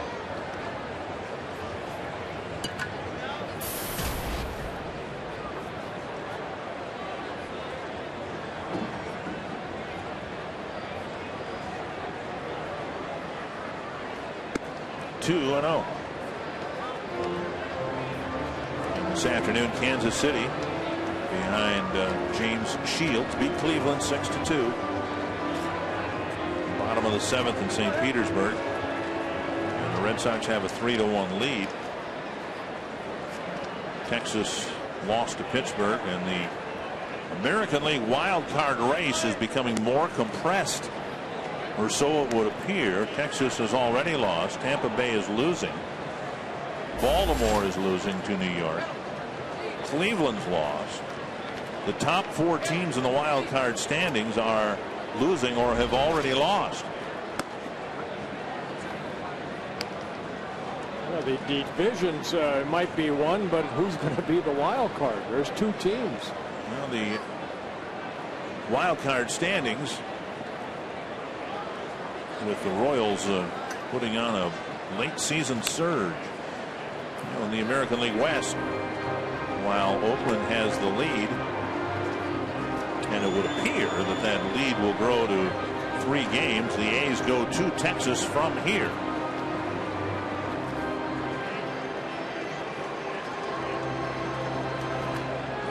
Three and 2 to Willingham. 1 gone on the 4th.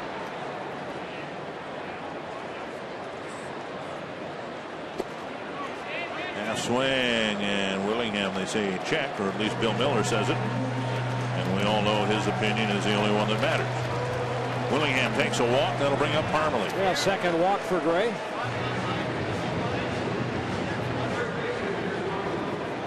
Parmelee hit a ground ball to Barton. Actually, it was a smash, and Barton turned it into the 3rd out. It was a very fine play by Barton. Yeah, he made a nice play, dove off that bag after holding on Willingham, and made the final out. Detroit and Chicago scoreless, bottom of the 6th at U.S. Cellular Field. Down the middle, a strike.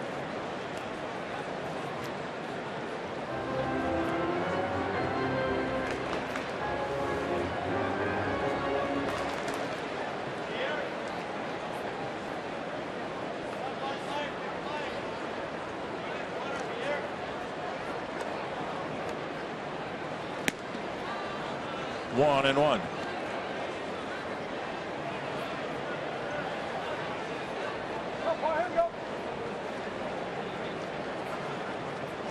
A team that's putting on a bit of a run over in the National League, the Washington Nationals. They have beaten the Mets 3-0, and they are re-emerging in the National League wild card race. Up and away 2-1. Started the day 6 back. But the Reds won today. They beat the Cubs 6-0. Pirates won too. Bernard Span's been swinging a hot bat. Jason Worth doing a great job carrying the Nationals over the 500 mark. Called strike 2-2. Well, right now it sure looks like the 2 wild cards will be coming out of that Central Division. Either Cardinals, Pirates, or Cincinnati. One of those, 2 of those 3. Whoever does not win it. Justin Morneau got 3 hits today for the Pirates in their win down in Texas.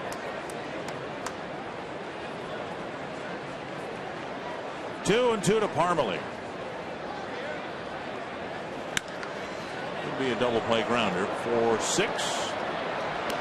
Martin with a nice stretch. 3. And the Twins send just 3 men to the plate in the 4th.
Sports North take our birthdays very seriously, and Jay here just celebrated a birthday, but he's now 363 days away from his next birthday, and it's a big one, right? 60 years in the making. Yep, it's a big one. All right, so we're going to give you $100 worth of scratch-offs from the Minnesota Lottery to help you celebrate your birthday and help you count down to your next one. Thank you very much.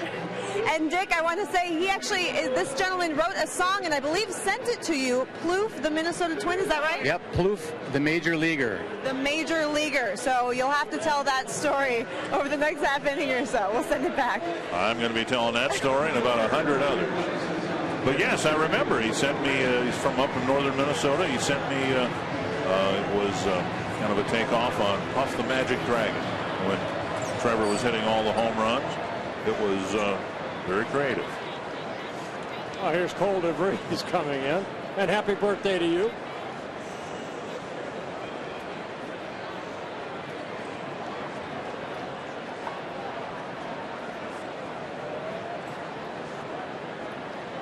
Wow. We're only in the 5th inning. Strike 1 to Coco Crisp starting the 5th. It'll be Crisp, Donaldson, and Lowry. 13-1. Well, Cole making his first appearance this year for the Twins. Last year, 16 starts, 5 wins.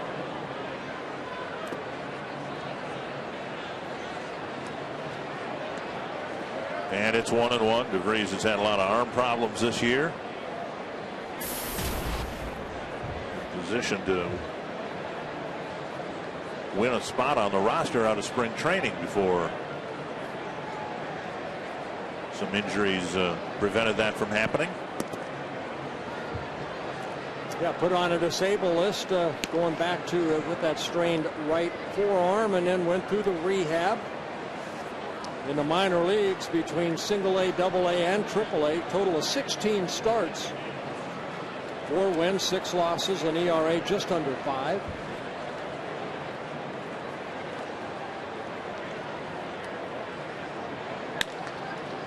Dozier to his right. Nice play. Picks up and fires. Good play by Dozier. Still on his toes despite the score. Yep, it's still a 0-0 ball game, Dick, and you still want, you guys still have to play. I know it's not, but you got to appreciate what Dozier did right here. I mean, you know what? Nice play. We've seen him so many times. Range to his right, range to his left with that little slide right there, and then pops up and gets the out. Nice play. I see at least 8 LED scoreboards that tell me it's 13-1. You don't quit playing the game. No, I know that. That's a good sign by Dozier. Another base hit for Donaldson. Donaldson, who got hit by a pitch in the third, has seen 2 pitches since then and lined them both into left field. Eric Fryer making his major league debut behind the plate, and Herman moving out to left. Yeah, Roy, I know you're still down there. That's a good play by Dozier. I mean, you know, look at the scoreboard, but still a nice play. Absolutely, and you're absolutely right, Bert. You play the game hard till it's over, and we've seen Brian Dozier make that play time after time. He is so comfortable with that slide, isn't he? I mean, and, you know, the good thing about that slide is he gets to the ball in low position, but can pop up and throw. If he were to stay on his feet, his momentum would take him much harder towards center field. So he's learned how to get his body position low and stopping kind of at the same time. It's really, I don't think I've ever seen second base played that way, and it's really very, very effective. 1-0 to Lowry. Driven to deep right field. And Arcia back. It's gone. A home run. And DeVries gives up a couple here in the 5th. And Lowry hitting his 12th home run of the year. He has 4 RBIs in a ball game. As Donaldson scores ahead of him, he's scored 3 times already. And it's a 15-1 lead. Breaking ball down, and Lowry, that uppercut swing, hits it into the first row, right over the limestone. 3rd home run in the ball game for the Oakland A's. It's 15-1. Roughly the same odds of us completing this broadcast with our FCC license intact. 1-0. Yeah, Roy, watch it down there.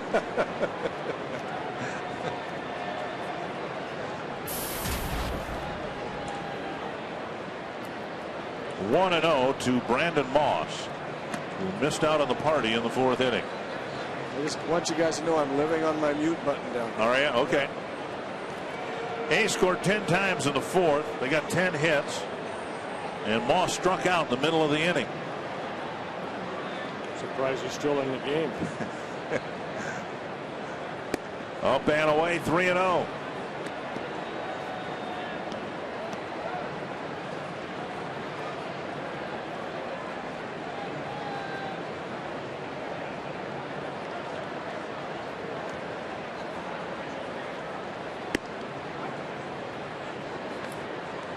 Three and 1. 15 runs and 16 hits.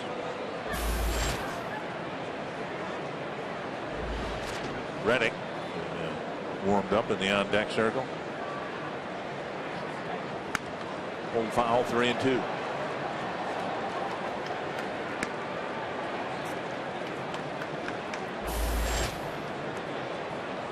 Won a 1-run ball game last night,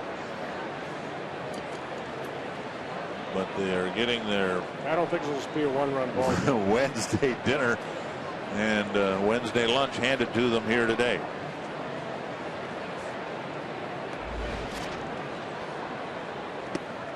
And Ross draws a walk.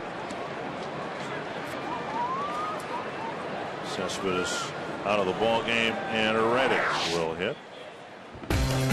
If you're looking for something extra special to take home after a game at Target Field, check out the kiosk down the right field line. You might find a bat, a ball, a jersey, some item, scorecard perhaps, used in a game here at Target Field. Check it out between gates 29 and 34 in right field. Next time you're at a ball game, stop by the kiosk, find something unique. Call 800-33-TWINS. Off-speed pitch over for a strike. Well, it's been a frustrating year for Reddick. He's been on a disabled list a couple times this year with that right strain wrist. The numbers way down, hitting .213. Last year, hit 32 home runs for the A's. Foul back into the seats. 2 strikes. Yeah, it's been the same chronic problem for Reddick. And an opportunity in a blowout ball game for him to air out his swing a little bit and see how it feels. Well, he's a guy that's got some power. Again, 32 home runs last year. You know, if they get into postseason, he's going to be a dangerous out. So they need him healthy. He golfs one down the right field line. Off the very top of the wall. I think that's they're calling a home run. Bill Miller calling it a home run. And now Arcia is wondering what's going on. And Terry Steinbach may come out of the dugout here.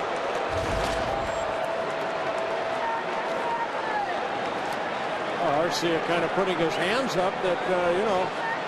And Arcia looking into the dugout now, and here comes Terry Steinbach. I believe they can look at this. They can go in and challenge this if Terry wants to challenge it. This could complete a really awful night for Bill Miller. Well, watch the pitch right here. It's a curveball. Reddick went down and hit the line drive. Oh, hit the top of the wall. Top of the wall and came back into play. No. That's what the umpires will do. One umpire stays on the field, that being C.B. Buckner.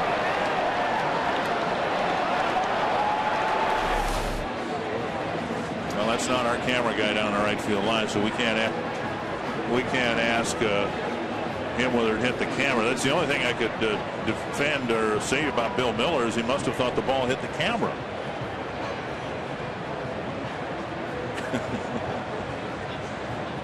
Well, it's just what this game needed, a little review of a home run that wasn't a home run.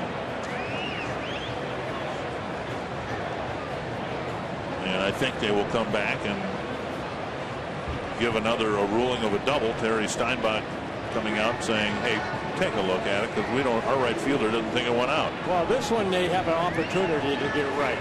Yep. And I think they will. Let's take another look at it right here.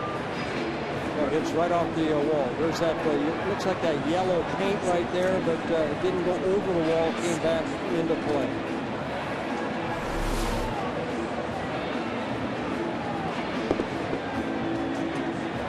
Should be a double for Reddick.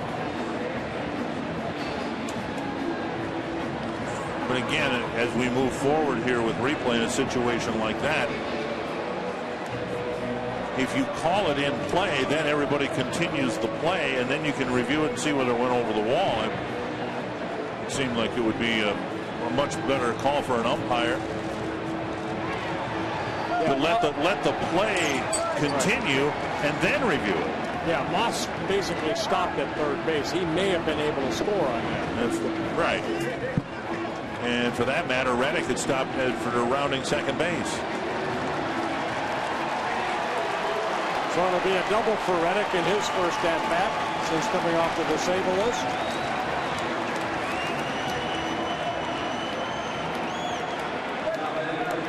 Second and third, still only one out, and the one out required a good play by Brian Dozier.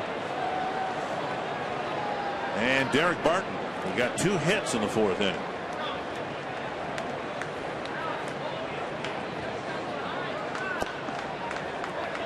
Ball 1. Barton, a guy that comes up and down with the Oakland A's. Last 10 seasons, a lot of it in the minor leagues. A career .288 hitter in over almost 800 minor league games. To center. Presley over into the gap. Make a catch. fly ball scoring Moss. It's a 3-run inning. Yeah, sacrifice fly for Barton, picking up his second RBI. And it's a 16-1 ball game. Seth Smith will hit.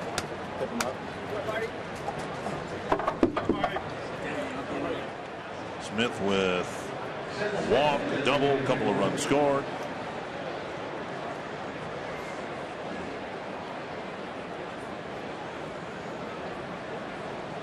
Yankees now leading 5-3 over the Orioles at Camden Yards.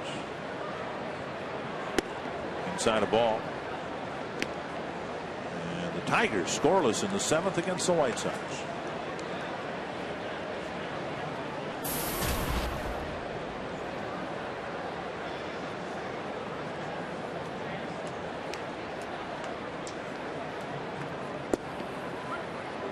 Anthony's 1-1.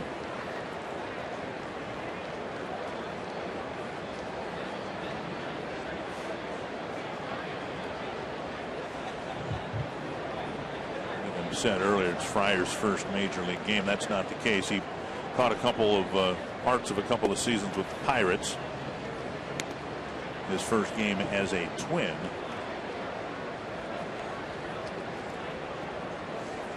Yeah, he's with the Pirates in 2011 and 12. Not 16 ball games, or in 16 ball games. 2-1. 3-1.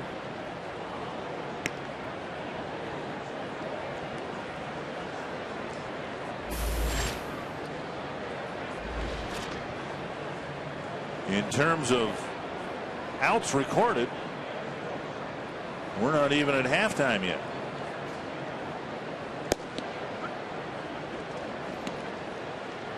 And a strike called, 3-2.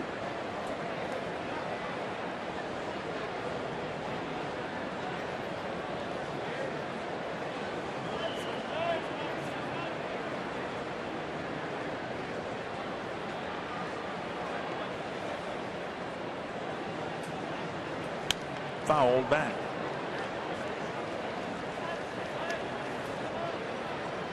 Breeze 2013 debut. 5th pitcher for the Twins. Yeah, Cole, 28 years old, signed by the Twins in 2006. Non-drafted free agent. Played his college ball, of course, out of the University of Minnesota.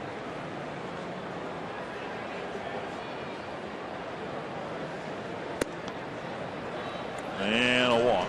The second walk of the inning for Cole. The 8th man to bat this inning. Vogt with 2-run home run his last time up. Single and a run scored earlier in the 4th inning.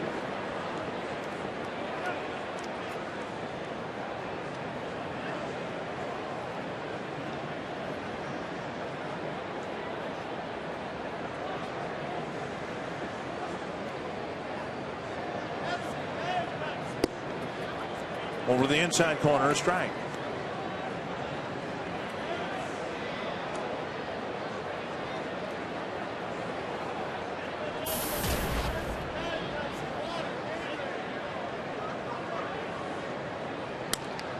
And a base hit to right. Reddick will be held at third. There is no intention of trying to run up the score, and the bases are loaded. And the A's have batted around again here in the 5th. Yeah, and Vogt picks up his 3rd hit. Rick Anderson to the mound. He's trying to coax one more out here in the 5th inning out of Cole DeVries.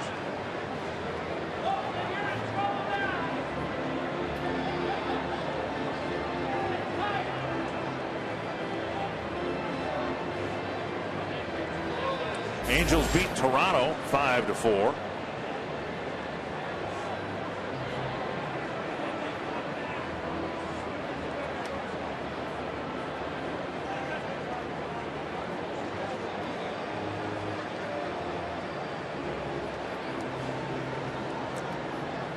Gave up 16 runs earlier this year against the Mets to set a target field record.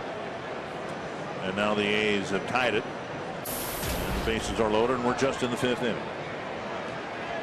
Sogard with an RBI single. somewhere in the middle of the 4th inning.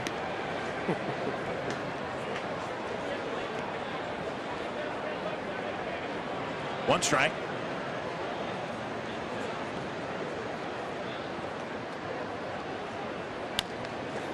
Back to DeVries. And that ends it. 3 more runs, 3 more left aboard, and the A's have a 16-1 lead.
Nothing ball game. That's right. That's what I was just thinking. Nothing ball game.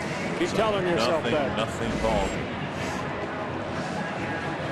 The scoreboard says it's 16-1. Sonny Gray will face Chris Herman, Pedro Florimon, and Alex Presley. Twins have some bench players. They may get into the game here. Yeah, it looks like Oakland having some defensive replacements. I see Weeks at second base.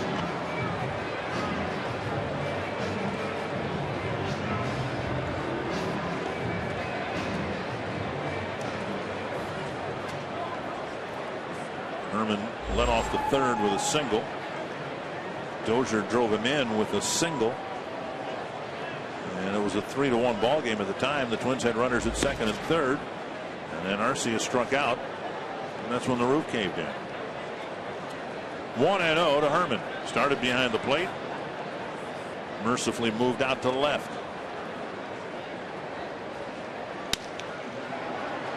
It's down the line. It'll be a foul ball. Back in the seats. Well, through all this, Gray has been able to get 5 ground ball outs, only 1 fly ball out to go with his 6 strikeouts. Did allow a run in the 3rd inning.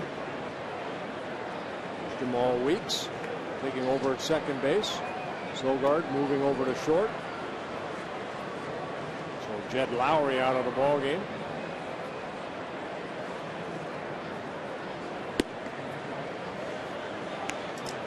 One and 2 to Herman.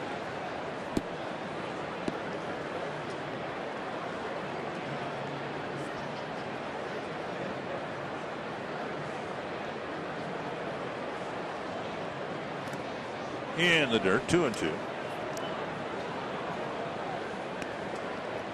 70 pitches for Gray.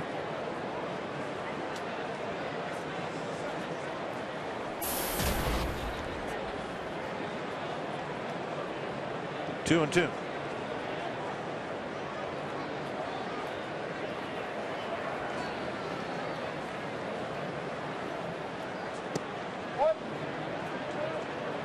Three and 2. Florimon on deck.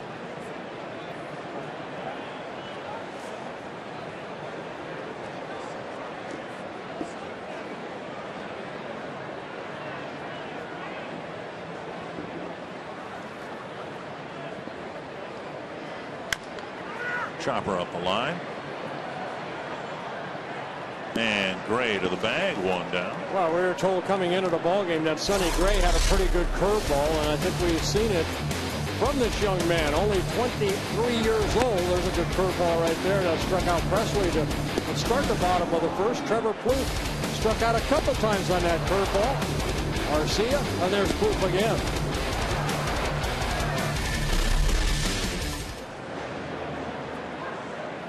One down in the 5th. Florimo in the batter. Struck out his first time up.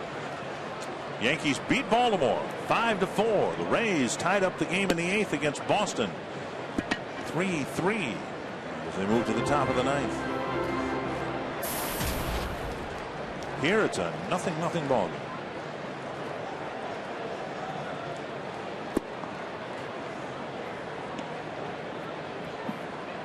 One and one. Love these pitchers duels, don't you?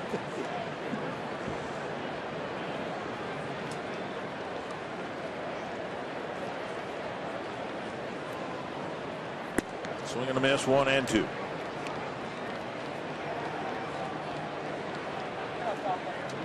Not going to do much for the Twins team ERA. I think the team's ERA was already bad.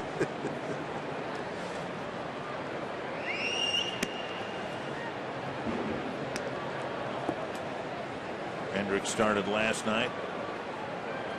Pelfrey a short start tonight. Scott Diamond going in the series finale tomorrow. And Kevin Correa will start the Tampa Bay series. 3-2.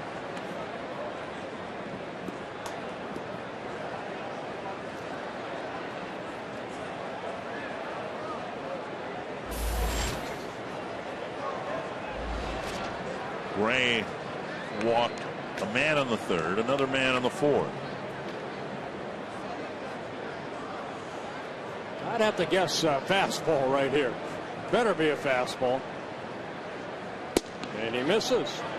3rd walk. Remember, you have to go 5 innings to qualify for a win.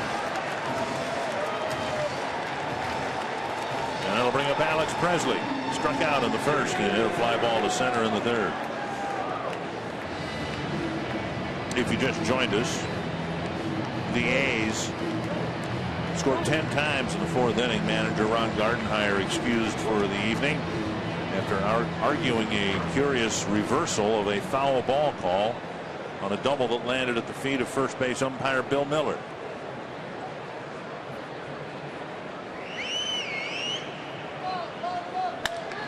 This one drives it to right center field in a long way. Off the scoreboard. Florimo around 3rd. Presley will stop with an RBI double.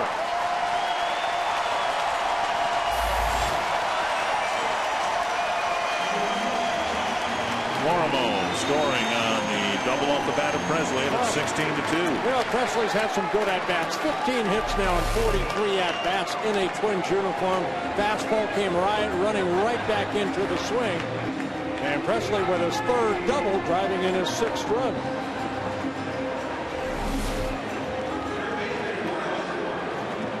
Well, it's a 16-2 ball game. Here come the Twins.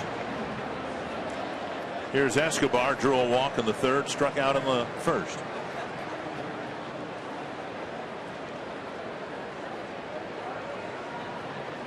'80th pitch of the ball game for Gray. Ball 1.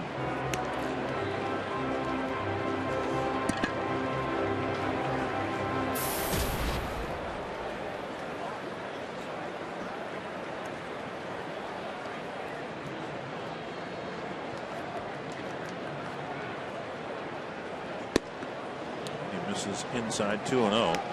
I'll say this, watching Gray pitch, when Vogt, the catcher, sets up outside, the ball's pretty close to the target, and similarly when the target's inside, as it was there to Escobar, might not be thrown for a strike, but it's not off by more than a couple inches. And that's what you want to do as a pitcher. Catcher sit away. If you miss away. Escobar chips it foul back into the seats.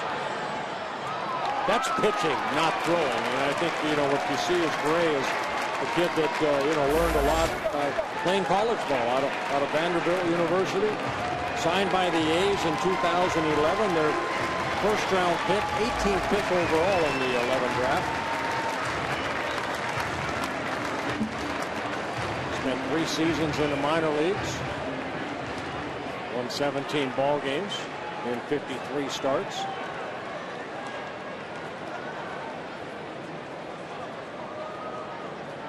Fouled back by Escobar.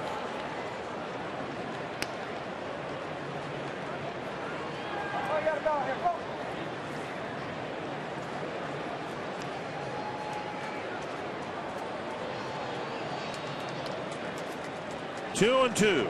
Twins third baseman.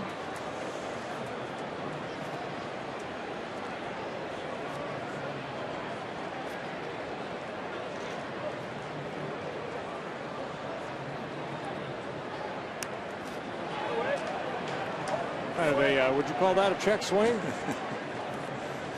Protecting the plate. It's headed to Roy Smalley down there in the camera. Whatever it was way too close to over here.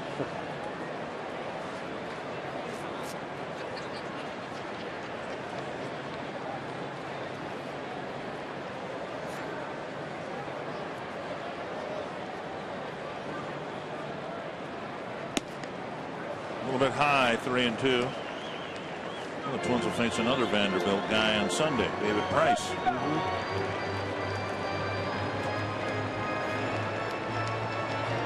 Full count to Escobar. Florimon walked on a 3-2 pitch.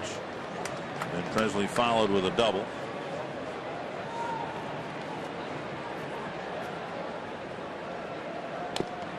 Fouled off the foot.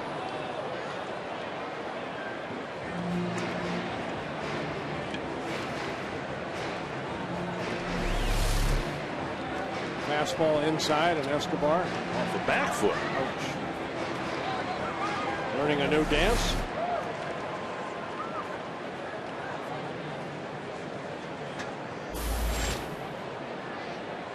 Doug Bernier's on deck. He's going to hit for Brian Dozier. And another foul ball.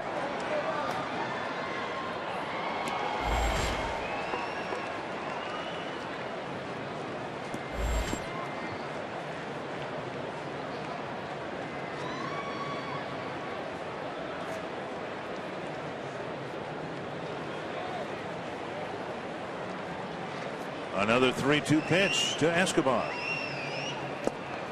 Foul tip. Vogt hangs on. It's out number 2. Hey, that might be the first strikeout. His 7th. The first one on a fastball. Escobar strikes out for the 2nd time.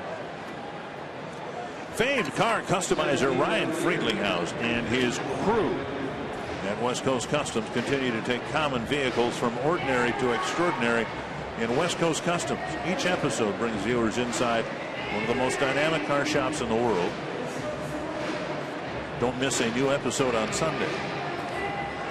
Here's Doug Bernier's had some shoulder issues or I guess elbow problems that has kept him out of the lineup. Twins have cut down his throwing from the infield positions last couple of days. He told me yesterday the arm feels a whole lot better. Breaking ball snaps over, strike one. He kind of buckled on that breaking ball.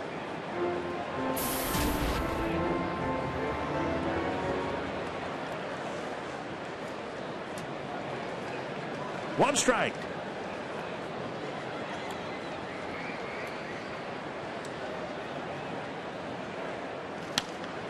And fouled away. 2 strikes.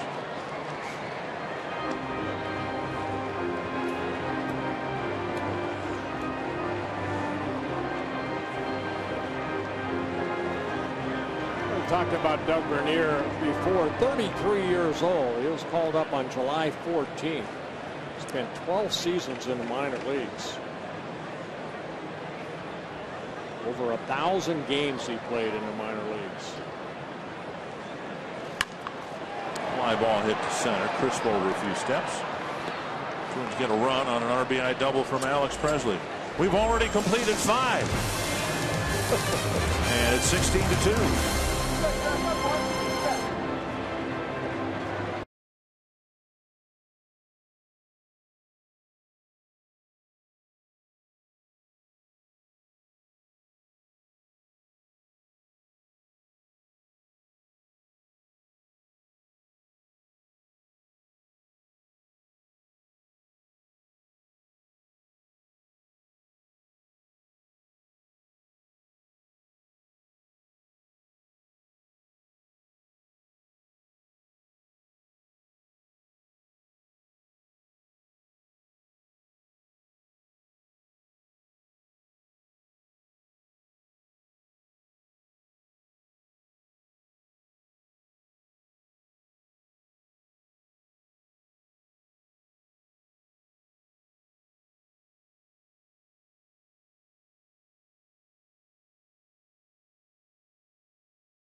We had one that hit the foul pole.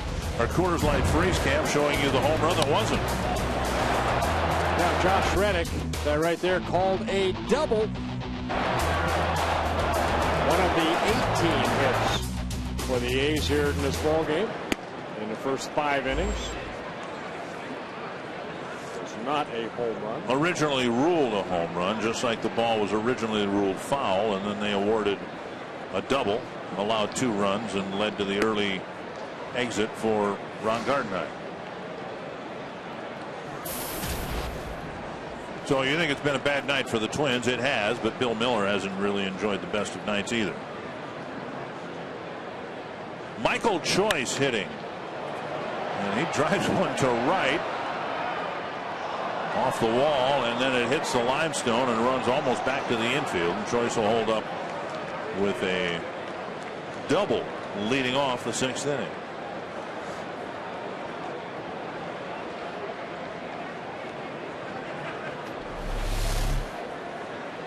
Roy's getting an opportunity to get in that bat. Hit over 300 in AAA. Took that pitch the other way for a double.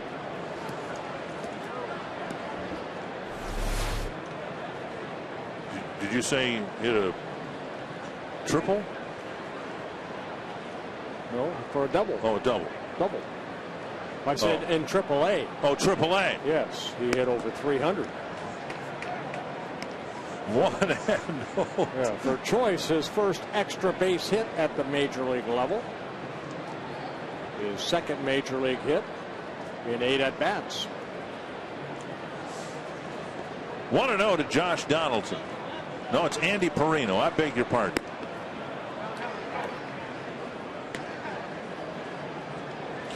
A's have 34 players. We may see all of them before this. This is becoming a spring training game. 2-0 to Perino.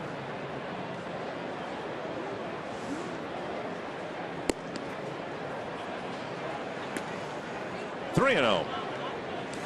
DeVries faced 9 men in the 5th. 3 of them scored. 3 of them were left on. Doug Bernier is in at second base, having hit for Dozier. Yeah, Perino coming up with the A's the last couple of years, up and down with the San Diego Padres.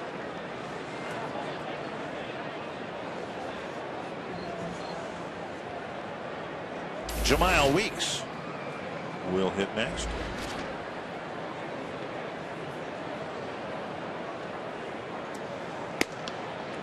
Swing and a miss, 3-2.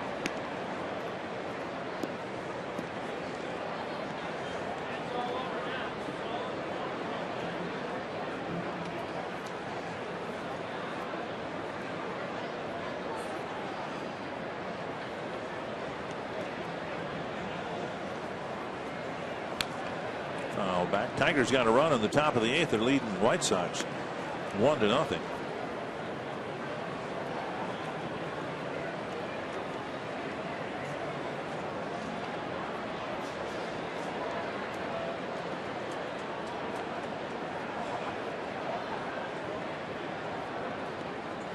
Three and 2. And another foul.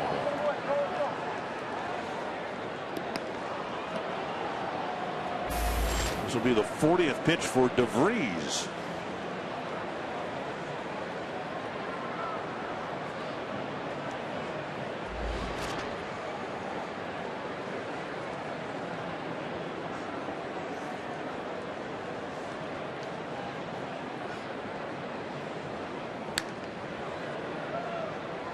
And another foul ball.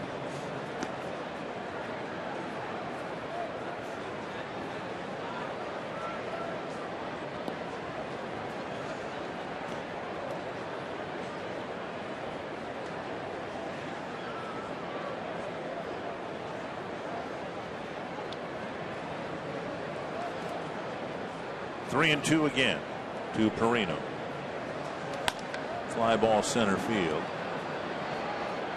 Presley comes in and he makes the catch. 1 away. And that'll bring up Weeks.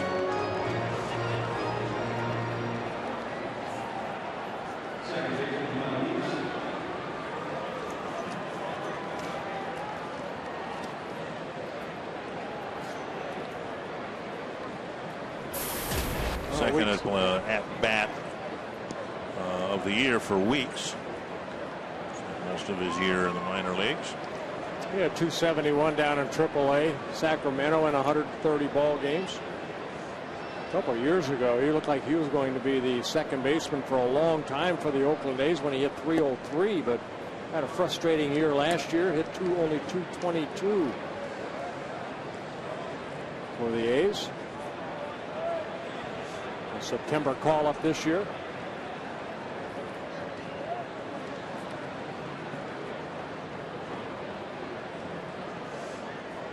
Weeks, the brother of Ricky Weeks with the Brewers.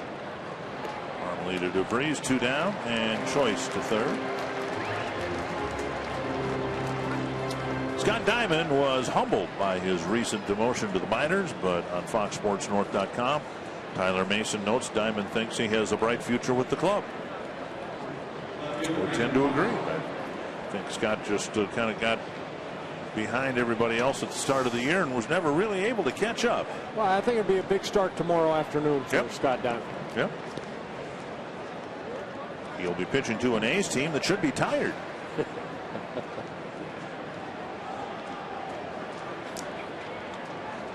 Couple of hits, a walk. Brandon Moss with a runner at third and 2 down, and a pop-up back and out of play.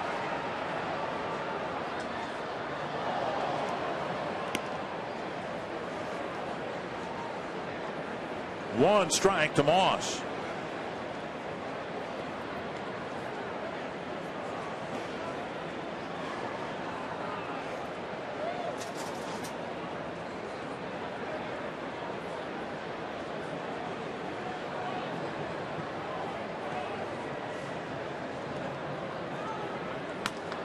And another one fouled back, almost the same spot.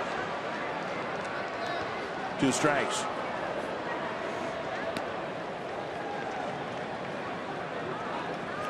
Last year, of course, Cole DeVries and Samuel DeDuno were fixtures in the second half of the year in the rotation. Each has had arm problems. DeVries had his earlier this year. Now DeDuno sidelined. He is going to eventually have some surgery in his shoulder. I'll wait for the inflammation to quiet down a little bit. 2 strikes and a pitch up, 1-2.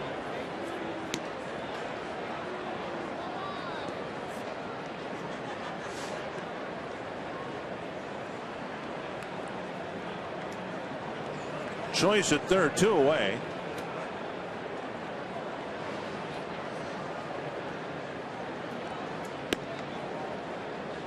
And now 2-2.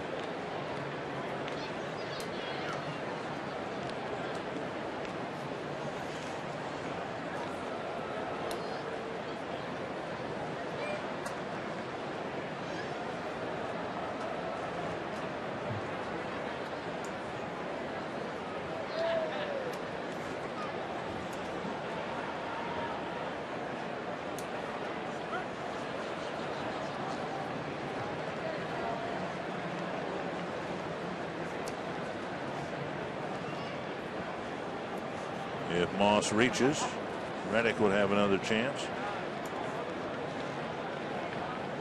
Well, Moss with that open stance, and when Cole DeVries delivers the ball home, he steps right toward him.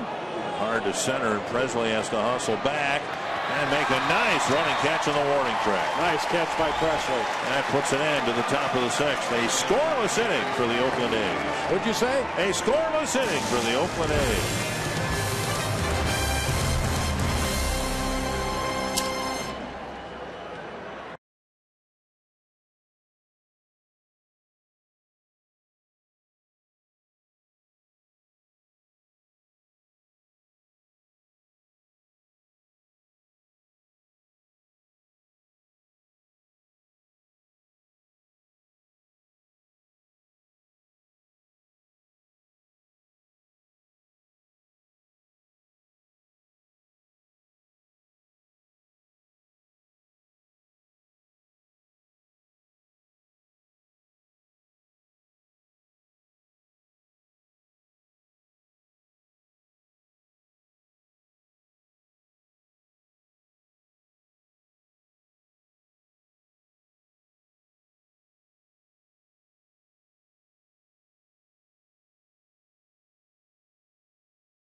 Target Field, and they are one of several teams making a postseason push. That's the subject of tonight's Grand Casino Social Spotlight. We want to know, out of all the teams looking to lock down that final wild card spot in the American League, which one do you think will make it? Use the hashtag ALWildcard, and we will share your thoughts in our post-game show, guys. All right, thank you, Jamie. Yeah, thank you, Jamie. Wild card standings have gotten a little more compressed today. Texas has lost. Tampa Bay just tied it. The game will be finishing here shortly.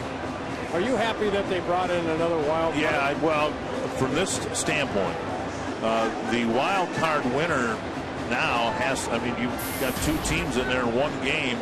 There's great incentive to win your division, much greater than there was when the wild card winner, the single wild card team, was almost treated like they had won a division championship.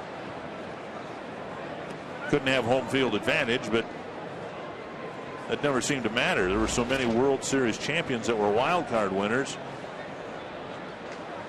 This gives the A's or the Rangers great incentive to win the West rather than settle for a secondary position in a almost equal footing in the playoffs. Right.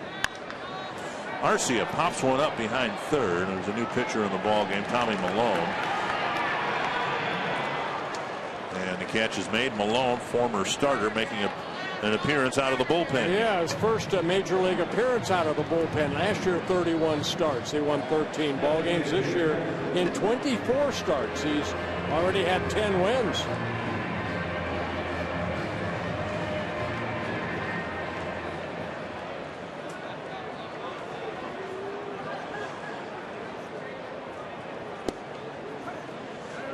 Strike. Yankees with a win today, but Derek Jeter's season is over with. Yankees, here we are in the middle of September, and they picked up a new shortstop, Brendan Ryan of the Mariners. The Mariners, yeah. Unavailable to the Yankees, should they make postseason play. But just to try to get them there, they needed some stabilizing force. Ryan can be that defensively, but it's just been a ruined season for Derek Jeter.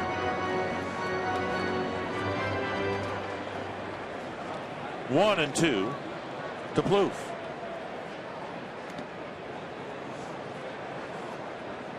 Two and two.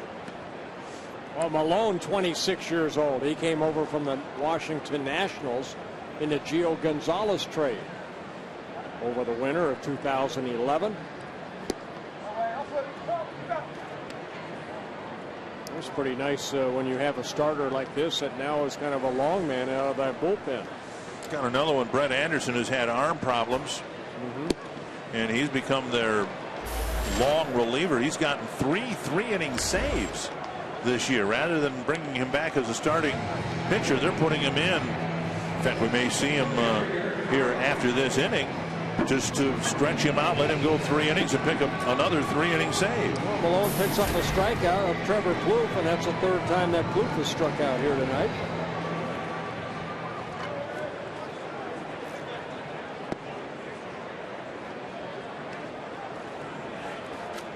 Eric Fryer's Twins debut. Mentioned he'd spent some time with the Pirates. Was always in the catching mix at Rochester. First with Drew Butera, Chris Herman, Osmil Pinto, and now he's up here with the rest of the Twins catching contingent. Herman and Pinto. I mentioned Fryer, you know, with the Pirates in 2011 and 12, a total of 16 ball games in those 2 seasons, 8 hits in 30 major league at bats, all of them singles. Off the outside corner. Fryer, 3-1. Yeah, 27 years old, originally signed by the Brewers out of Ohio State University. Drive to left center field and deep. Gone! A home run! Eric Fryer with a home run in his first Twins at bat. And his first major league home run. Yeah. Good for Eric Fryer. He hit 5 home runs down in Rochester. He will forget about those. This one here will remember the rest of his life. Fastball, middle into the bullpen area here at Target Field. Very nice moment.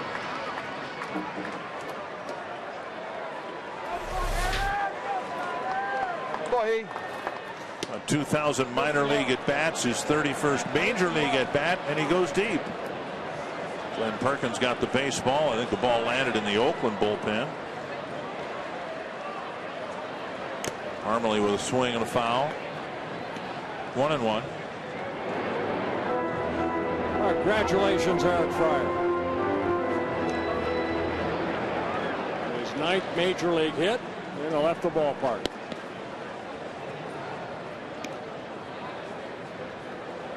And just like that, it's 16-3. Swing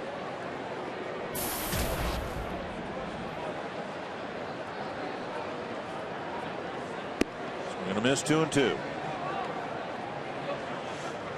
For Malone, that's his 24th home run that he's allowed. One of the reasons I suspect he's been moved to the bullpen. And a call, third strike. Parmelee's gone. Big moment for Eric Fryer as he hits his first major league home run in his first Twins at bat.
Practice. Well, at one time it was a 3-1 ball game. You see that ball called a fair ball off the bat of Jed Lowrie. Hardy did not like it. Bases were loaded. Lowrie credited a double, but a lot of hits. 10 hits in that 4th inning, 10 runs. And the A's took control of the game.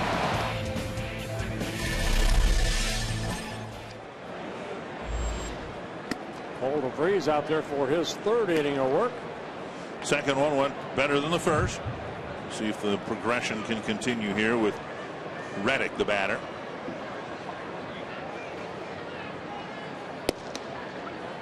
And a strike. Reddick a double in his first at bat. Chris Colabello in at first base. Clete Thomas in center.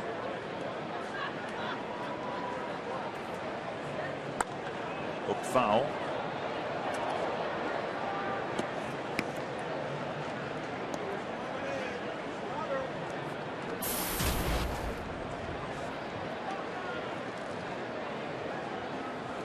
With tongue in cheek, I mentioned that the Twins team ERA is going to spike upward after tonight's game, and you said, well, you know, it was high enough already, and you're right. It entered the game, the Twins team ERA, 4.29. You have any idea what the team ERA was when you guys won the World Series in '87? It's probably up there. Yes, it was. It was 4.63. Down and in, 3-2. Well, other than Frank Viola and myself, we really didn't have anybody that third, fourth, fifth. There was an inconsistency as who was going to start. Les Straker, Joe Niekro, Mike Smithson was in that bunch. Steve Carlton even, I believe, got a couple starts. Yes, he did. Short left. Florimon backpedaling, now giving away to Thomas, who's out there, one away. Down to Target Field on Friday. Get ready for the hunting season. The first 10,000 fans will pick up that Blaze Orange Camel Cap presented by Pepsi. You can get tickets by calling 800-33-TWINS or visiting twinsbaseball.com/tickets.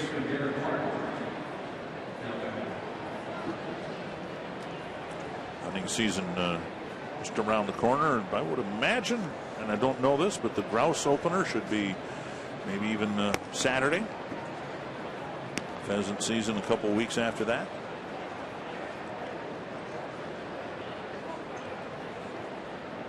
One and 0 to Derek Barton. 2-0.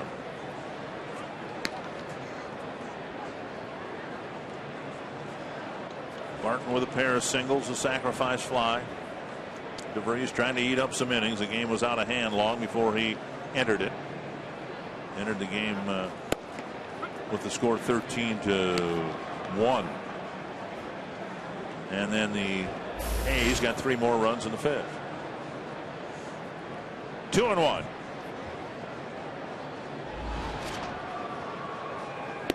Boston with a 4-run top of the 10th inning.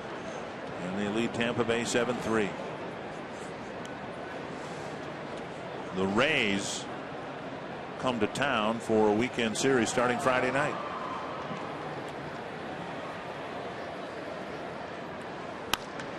Ball chipped to left, and that will die in front of left fielder Herman for a 1-out single. That's what, obviously, Twins fans want their team to be in contention. But it really does make a game like last night an awful lot of fun when you get a late home run like Josh Willingham did, and it impacted the race greatly. The Rangers had not lost yet. They were coming back. They did come back and get to within a run, but that could have been a pivotal turning point in the American League West race and the wild card race. Willingham turns the game around here, and the Rangers almost came back and won last night. Popped straight up in the air, and this one coming back out of play. And then the Rangers lose today as the Oakland A's have a 16-3 lead. So they're going to expand that lead to 3 games over the Texas Rangers.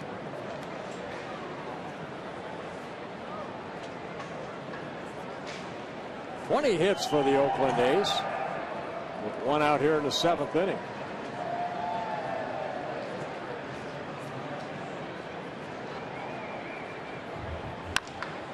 A drive to deep center.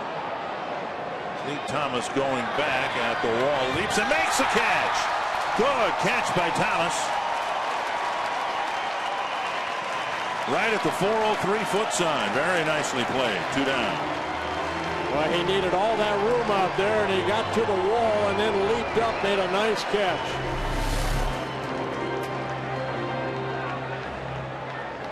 Watch Thomas right here, look where he's at, and then look again, and then leaps up right against the wall.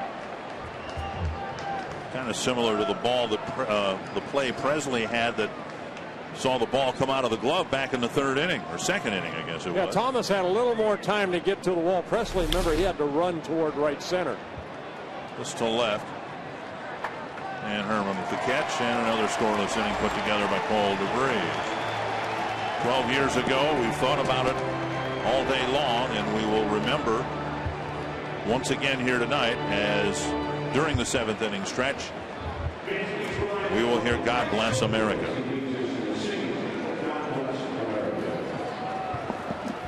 God bless America,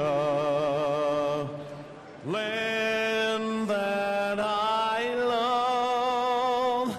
Stand beside her and guide her through the night with the light from above. From the mountains to the prairies to the oceans wide with foam, God bless America, my home sweet home. God bless America, my home sweet home.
Weather like we've had here for this series, chances are it'll be a little cooler. The home openers against the A's on April 7th. Yeah, they open up, actually the Twins open up March 31st in Chicago. Then they go to Cleveland, where I will celebrate my birthday. And then they come home for the home opener here against the Oakland A's on April 7th. A lot of the interleague play will be against the National League West Division. Other than the Milwaukee Brewers, they have to play them again. Can imagine that weekend or that 4th of July series against the Yankees will be in high demand. Pedro Figueroa finishing up his warm-up tosses. Some other things that caught my eye. The Twins, of course, have to be out of town the week before the All-Star break because they're hosting a game. So the Twins will be out in Seattle and Colorado while Larry DeVito and the grounds crew here will get this field spruced up for the All-Star game. But then after the game, the Twins are home for a week and a half.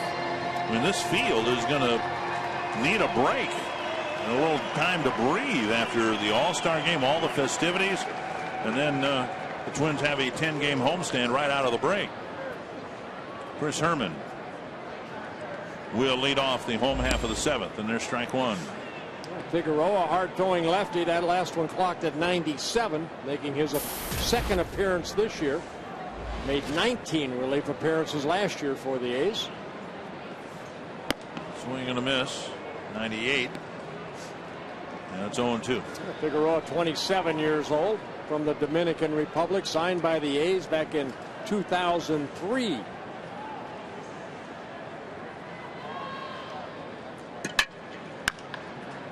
.99. He's going right up the speedometer here. 2 strikes.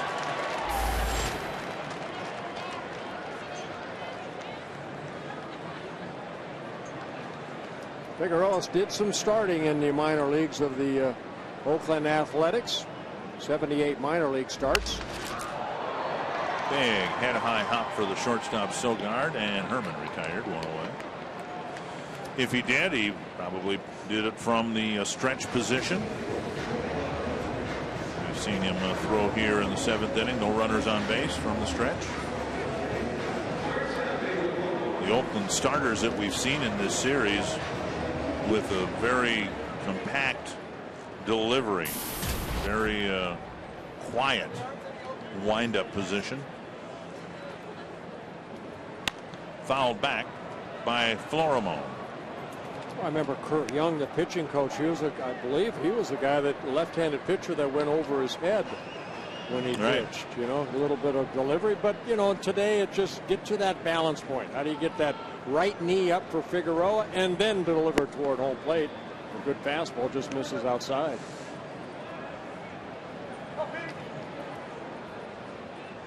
I think Tommy John had I mean, he would really rock back, get those arms up over his head, and get that ball toward home plate and make it sink. How do you do that? It's called sandpaper. Oh, now come on. Okay, attack then. 1-2. 2-2.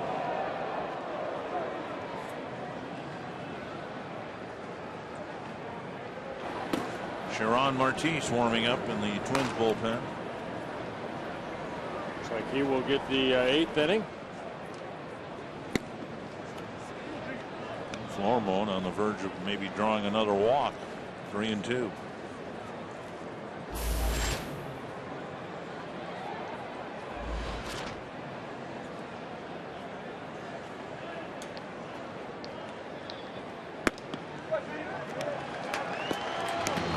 Second walk for Florimon. Video game that puts you in the owner's suite is now available free on iPhone and iPad. You can build your ballpark, make the decisions to guide your team to the World Series. Download MLB Ballpark Empire free today. Data and usage rates may apply. I like that jersey. I've not seen that one. Because he has it. That's right. A WBC. I haven't seen that. One strike to Clete Thomas. Alex Presley one for 3 with a double and an RBI.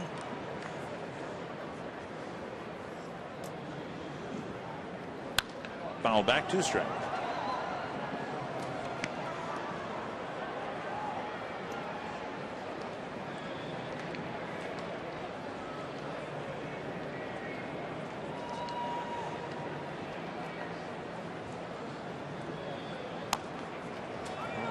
Foul.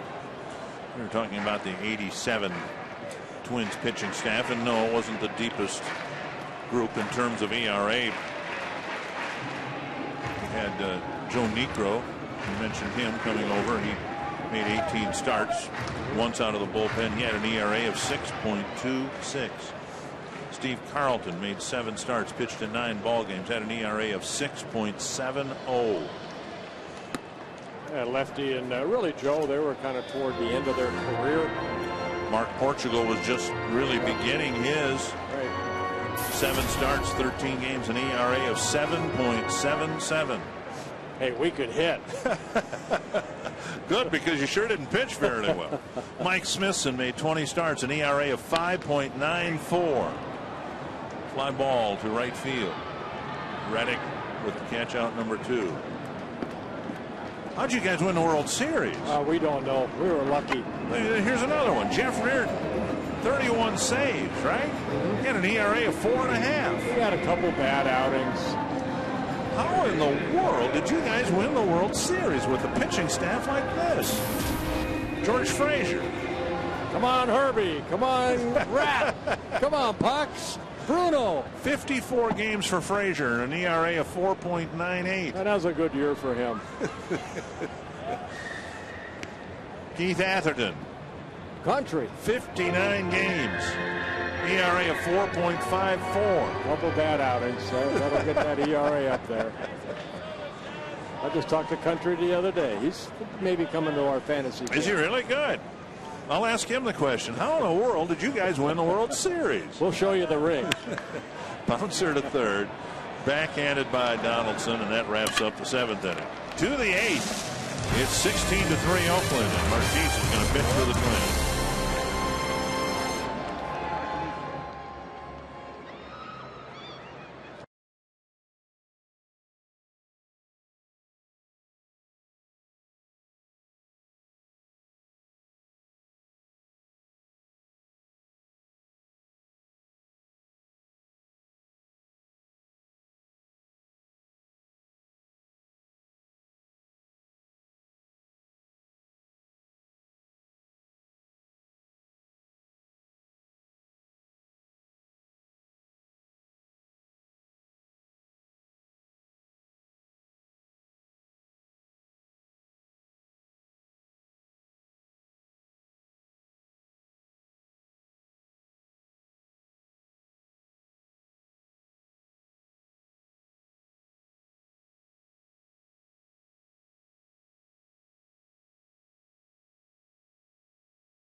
Byron Buxton, about 15 months away from his high school graduation, was named by Baseball America the 2013 Minor League Player of the Year.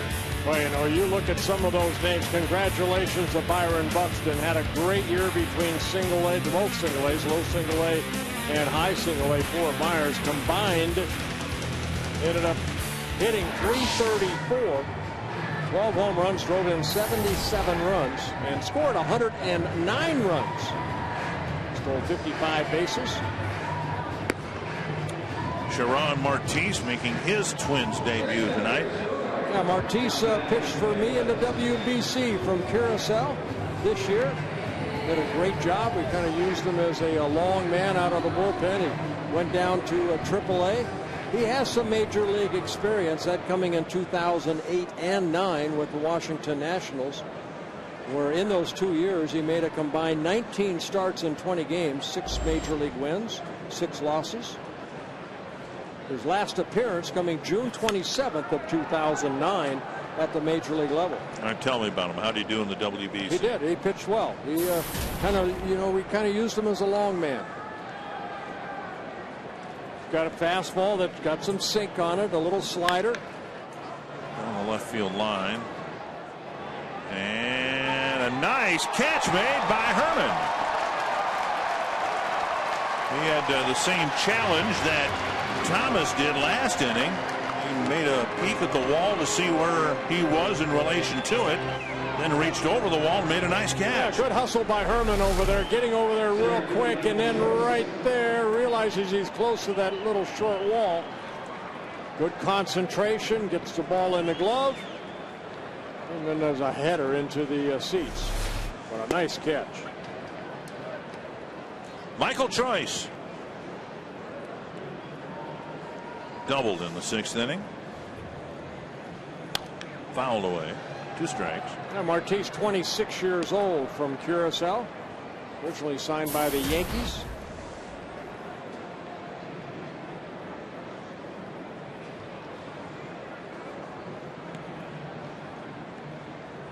Swing and a miss, a strikeout. There's that slider right there. It's a good one.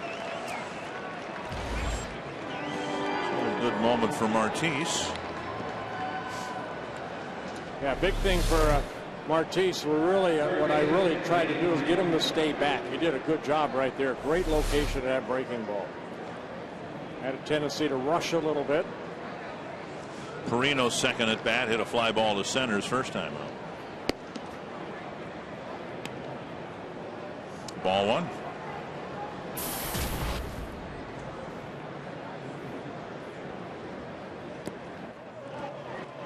One and one. Good change up right there.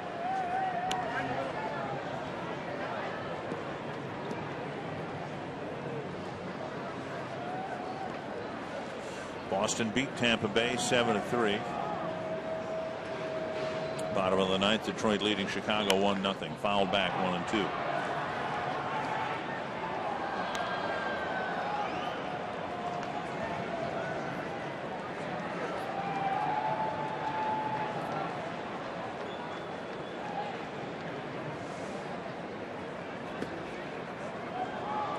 Two and two.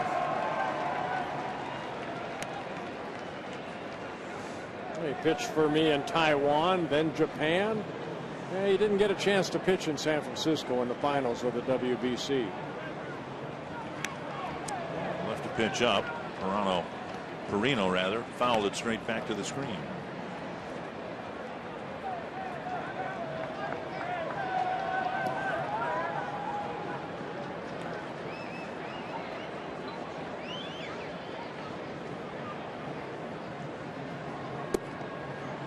And now a full count.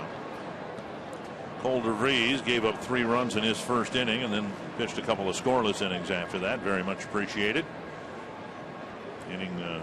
The game was started by a very short start by Mike Pelfrey, who went through the Oakland batting order 2 times and was charged with 8 earned runs.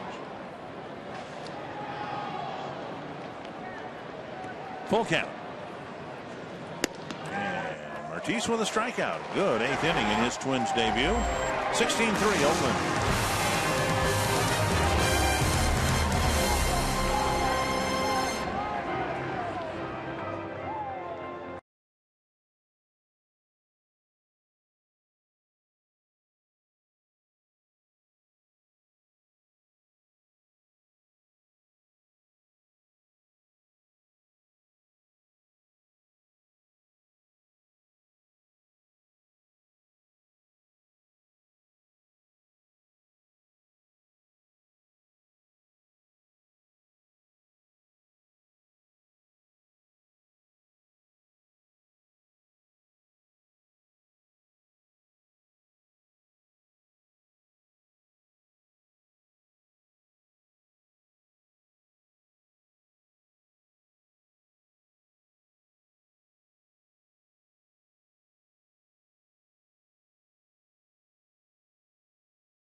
Very good outing from Mike Pelfrey. That's one of the things we'll break down next on Twins Live, presented by CenturyLink. We'll take a look at Mike Pelfrey's short start and what it could mean for him going forward. Of course, he's one of those pitchers that they are monitoring carefully with his innings getting up there late in the season. We'll also take a look at some positive news for the Minnesota Twins. That would be Eric Fryer hitting his first big league home run. It came in his first at-bat with the Twins.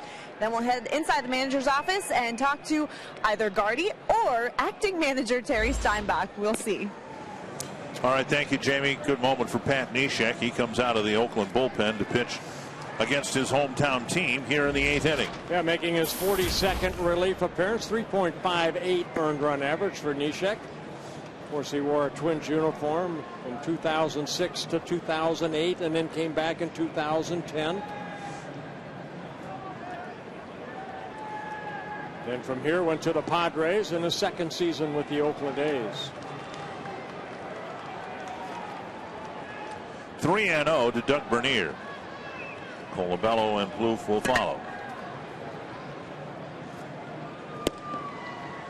And a 4-pitch walk.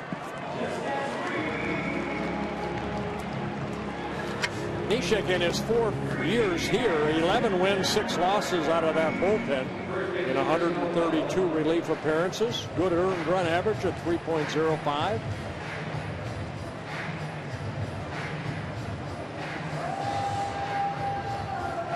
Colabello making his second plate appearance. Detroit beat Chicago 1-0. And outside ball one. Neshek's unique delivery made him virtually unhittable when he first came up with the Twins. There wasn't a right-handed batter in the league that felt comfortable with him out there. Here's a high fly ball to right field. Reddick letting Weeks handle it, 1 down. And that'll bring up Plouffe.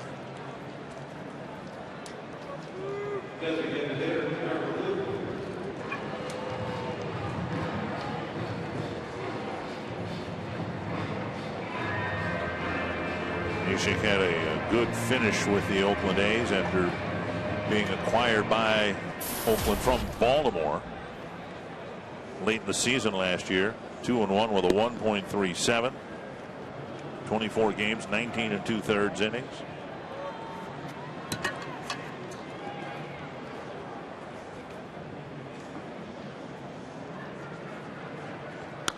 Foul back, 2 strikes. First came up with the Twins in 2006. 4-2, 2.19 in ERA, 37 innings, and only 23 hits allowed. Had a good year the next year with an ERA of under 3. Then the arm problems started to surface in 2008. 1-2.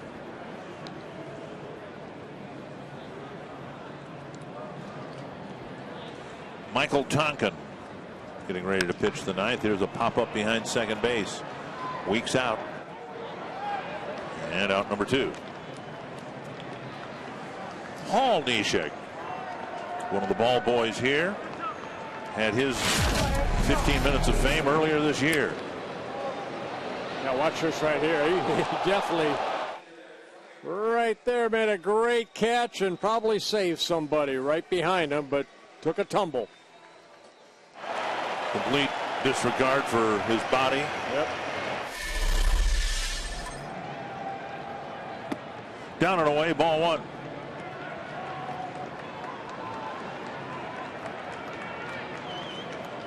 Now, has it ever happened in baseball, do you suppose, that a brother has delivered a pitch, it was fouled, and a ball boy, his brother, fielded it? I mean, that's what we should be pulling for here, that Fryer pulls one past Joe Vavra, and his brother will be able to pick it up. I bet that's never happened in Major League Baseball.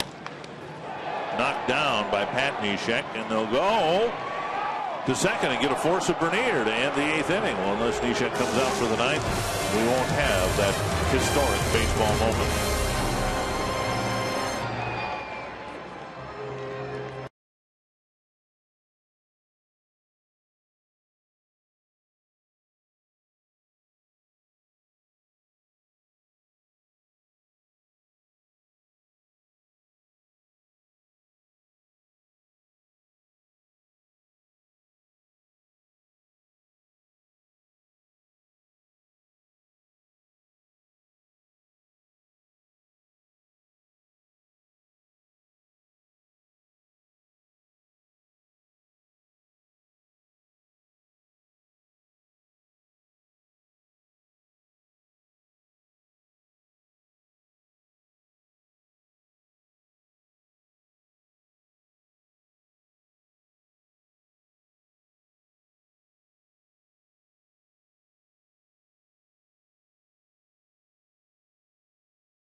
We can update you now on our AT&T Twitter poll. Which of the September call-ups are you most intrigued to watch? And again, it's Chris Parmelee.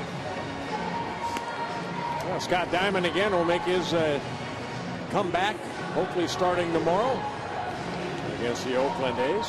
24,522 were here tonight. I don't see that many here now. Oh, kind of a sparse crowd. Michael Topkin coming in, making his 3rd Major League appearance. This is his 3rd stint with the Twins. He came up in July, sent back down in August, made a couple appearances. One in Tampa Bay, the other one in Detroit. So he's making his debut here at Target Field. This mop-up duty, obviously, in the 9th inning, but I'm imagining a scenario later this September where a little more heat on for Michael Tonkin. I think the Twins are intrigued enough about him to want to put him in more pressurized situations than he's in right now, just to see how he handles that, because I think he too is perceived as being part of the solution as this pitching staff hopefully gets better starting next year. Well, he started the season down in Double-A, then moved up to Triple-A, combined 52 relief appearances. He had 21 saves in 25 save opportunities between AA and AAA. Weeks the batter. And that's why 95 miles per hour with some sink, and if he can throw it over the plate enough or get enough strikes with it, he's going to be a key part of the Twins bullpen here in the very near future. He's a tall drink of water too, 6'7", just 23 years old. The brother-in-law of former Twin Jason Kubel.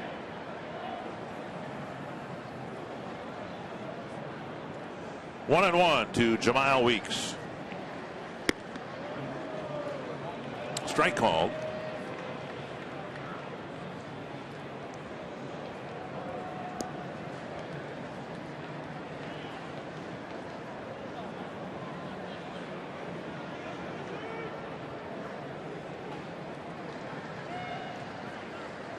And time called.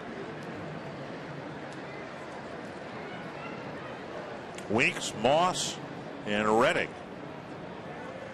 scheduled to hit here in the Oakland ninth. Bouncer to short. Florimon and safe at first. No, he was not off the bag. That's what Bill Miller said. Olabello looks back in amazement. It's not been a good night for Bill Miller. No, it is. Here we got a pretty good angle right here. It sure looked like he kept his foot on the bag. Well, Weeks gets down the line pretty quickly, but sure looked like his foot was on that bag. Take another look right here. Was the heel off? Yeah, it's hard to tell. Like, well, an error will be charged to Florimon. Ball one, the first error for either team today.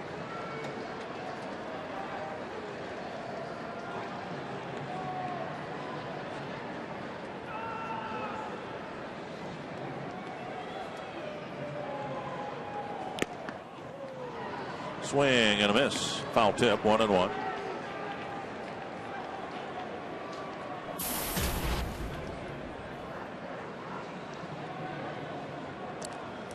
Moss got the first Oakland hit, a leadoff double in the second.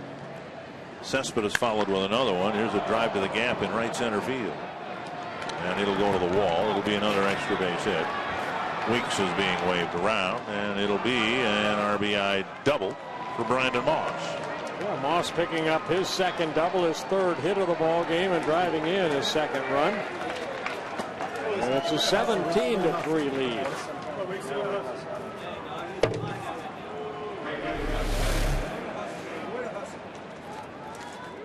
Hitting a fastball out over the plate. Moss finding that gap in right center. And Weeks and his speed scored from first base.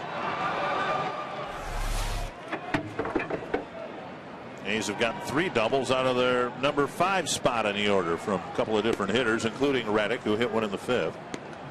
Cespedes hit a couple of them in the 2nd and 4th innings.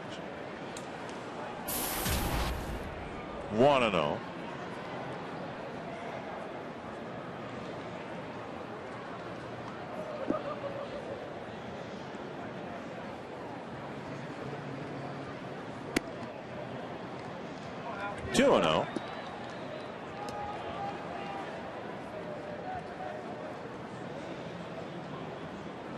With the run scored here in the 9th inning, it's the most runs an opponent has scored here at Target Field. Foul back.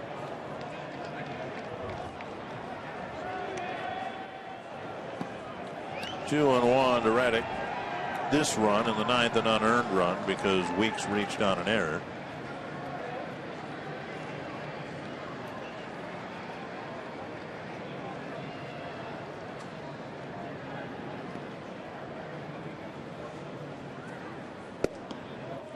Three and one.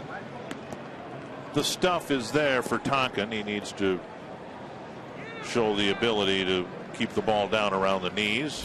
Yeah, you do that by bending over and utilizing your back muscles. Right now he's kind of standing straight up. And a walk puts Reddick aboard. Nobody out here in the ninth. Sometimes it's hard to really reach out and follow through if you don't bend your back. And right now what I see is just a guy kind of standing straight up, not really bending.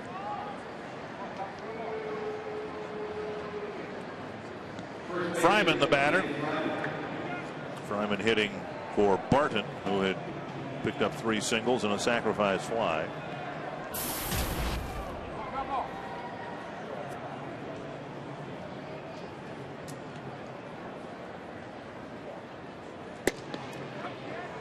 Fastball and a called strike.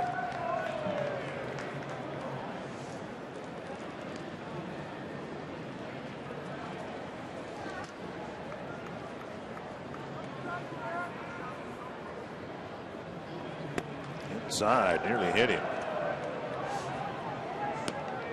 1-1. Fryman pinch hit last night. You got 2 tall guys facing each other right here. Fryman at 6'8", and Tonkin at 6'7".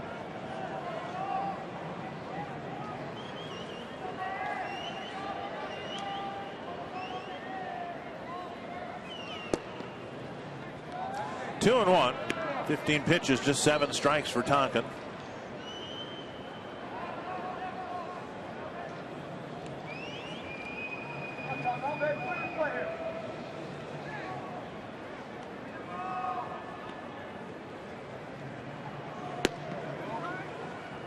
Right on the outside corner at 95.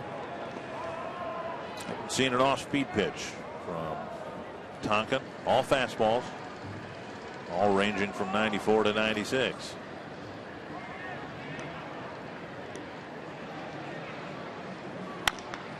Back to Tonkin. Out there, and a double play. 1-6-3. And on the play, Moss goes to third. Well, Tonkin did not panic right there, and he knew who was covering, and that being Florimon. So a nice turn of a double play. Make sure you get your feet underneath you. Exactly what he did. And the double play is completed. Going 1-6-3. And now Seth Smith.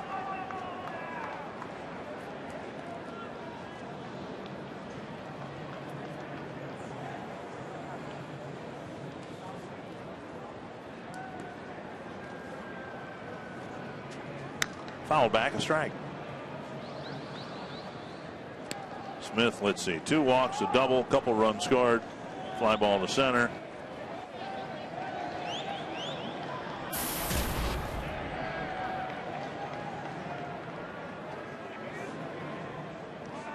And he's the only starter for the A's that did not pick up an RBI. A near mathematical impossibility. They got 17 runs on the board.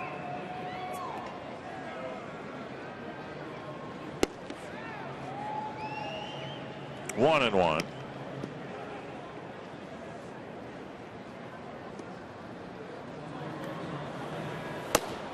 Kevin Scribner looks like he's going to finish off the ball game for Oakland.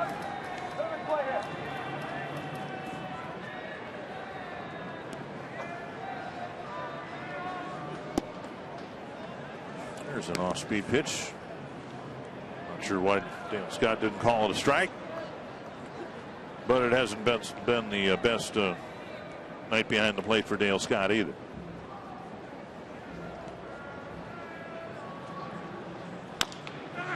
It's up the line. Tonkin can't pick it up, and another run will score. He'll be charged with an error.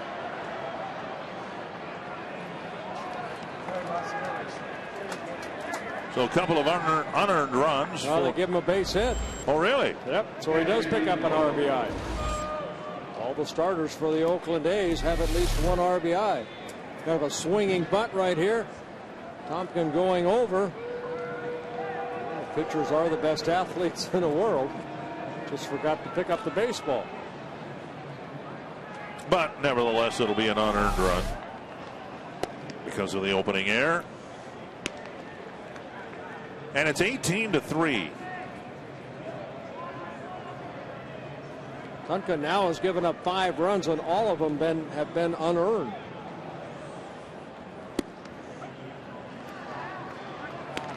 One and one.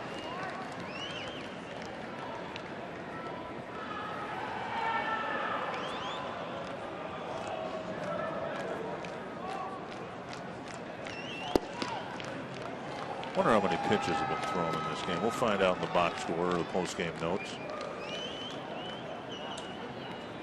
Somewhere in the neighborhood of 700. Somewhere in there.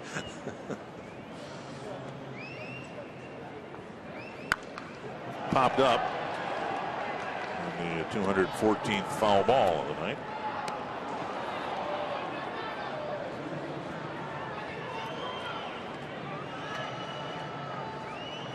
I guess if you're going to have a game like this, you'd rather have it when you've got a lot of extra players to utilize, especially in this stretch of games where the Twins have 24 games in 24 days. At least they have some arms they can run out there to complete the ball game without burning up Jared Burton or Brian Dunsing or someone else that they may rely on as soon as tomorrow afternoon. 3-2. Foul tip. And that ends the inning. A couple of runs for the A's that they probably won't need. Keep reminding yourself it's a nothing game.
(18-3).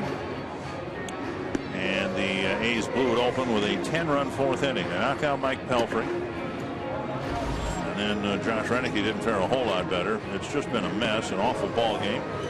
But tomorrow, when the Twins and A's show up at the ballpark, the series will be tied at a game. And it'll be a nothing game. It honestly will be, won't it? Evan Scribner coming in to get the final 3 outs, making his 15th relief appearance. He started the season in the bullpen for the Oakland A's back in April, but optioned out. A couple stints with the Oakland A's, then getting recalled. Scribner was with them last year a little bit. Came up with the Padres in 2011.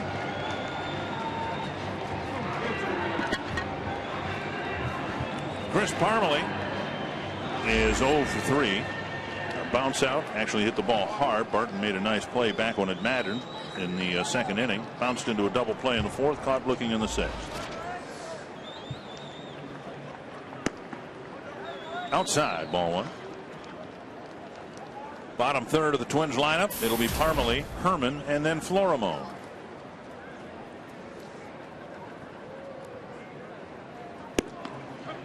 Called strike, 1-1.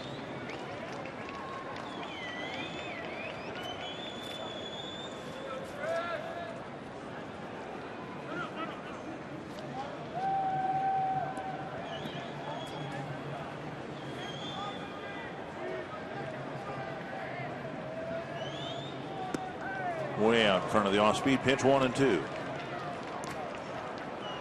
Changeup at 70 miles an hour.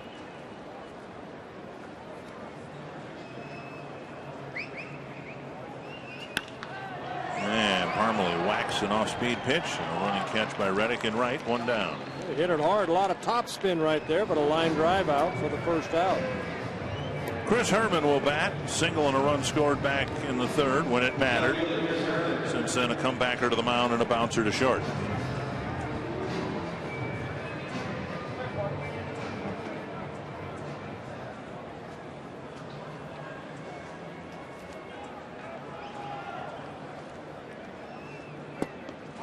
Have we read the disclaimer tonight? I think I did. Are we just under the assumption that no one would way back really? When, yes.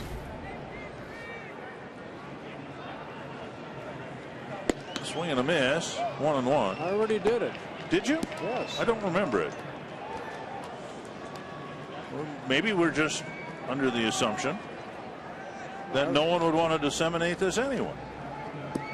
Well, if this copyrighted telecast presented by the authority of the Minnesota Twins, but I read this, may not be reproduced or retransmitted in any form, and the accounts and descriptions of this game, yes, it may not be disseminated without the express written consent of the Minnesota Twins. Nice play at first, and Sogard somehow is able to, or Scribner rather, somehow is able to catch a low throw. Out number 2. Well, we got that in just under the wire there. That we could have gotten into a lot of trouble with someone trying to disseminate this without the legal warning not to. Sure, an Oakland fan might want to. I hope that a Twin fan never wants to disseminate this. Florimone. Twins are down to their last out. In a game that's going to be a little bit short of 4 hours old.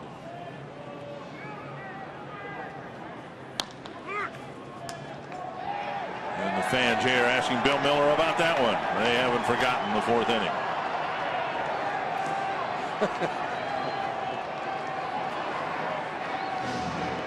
Gotta love them. I know I don't have the ability nor the temperament to be an umpire. Did you ever, like in Little League or anything, did you ever umpire any games? No. I don't know how they do it. I honestly don't. It's really a thankless job. I mean, these guys have been doing it for a long time. And Dale Scott, finally I can go sit down. 18-3. Are they still awake up there? Anthony, Roy. Keep telling yourself, guys, it was, for the most part, a nothing game. Don't want to wake anybody up out here, Bert. 18-3 Oakland. The series tied a game apiece. We'll preview the finale, and we'll hear from Ron Gardenhire next on Twins Live.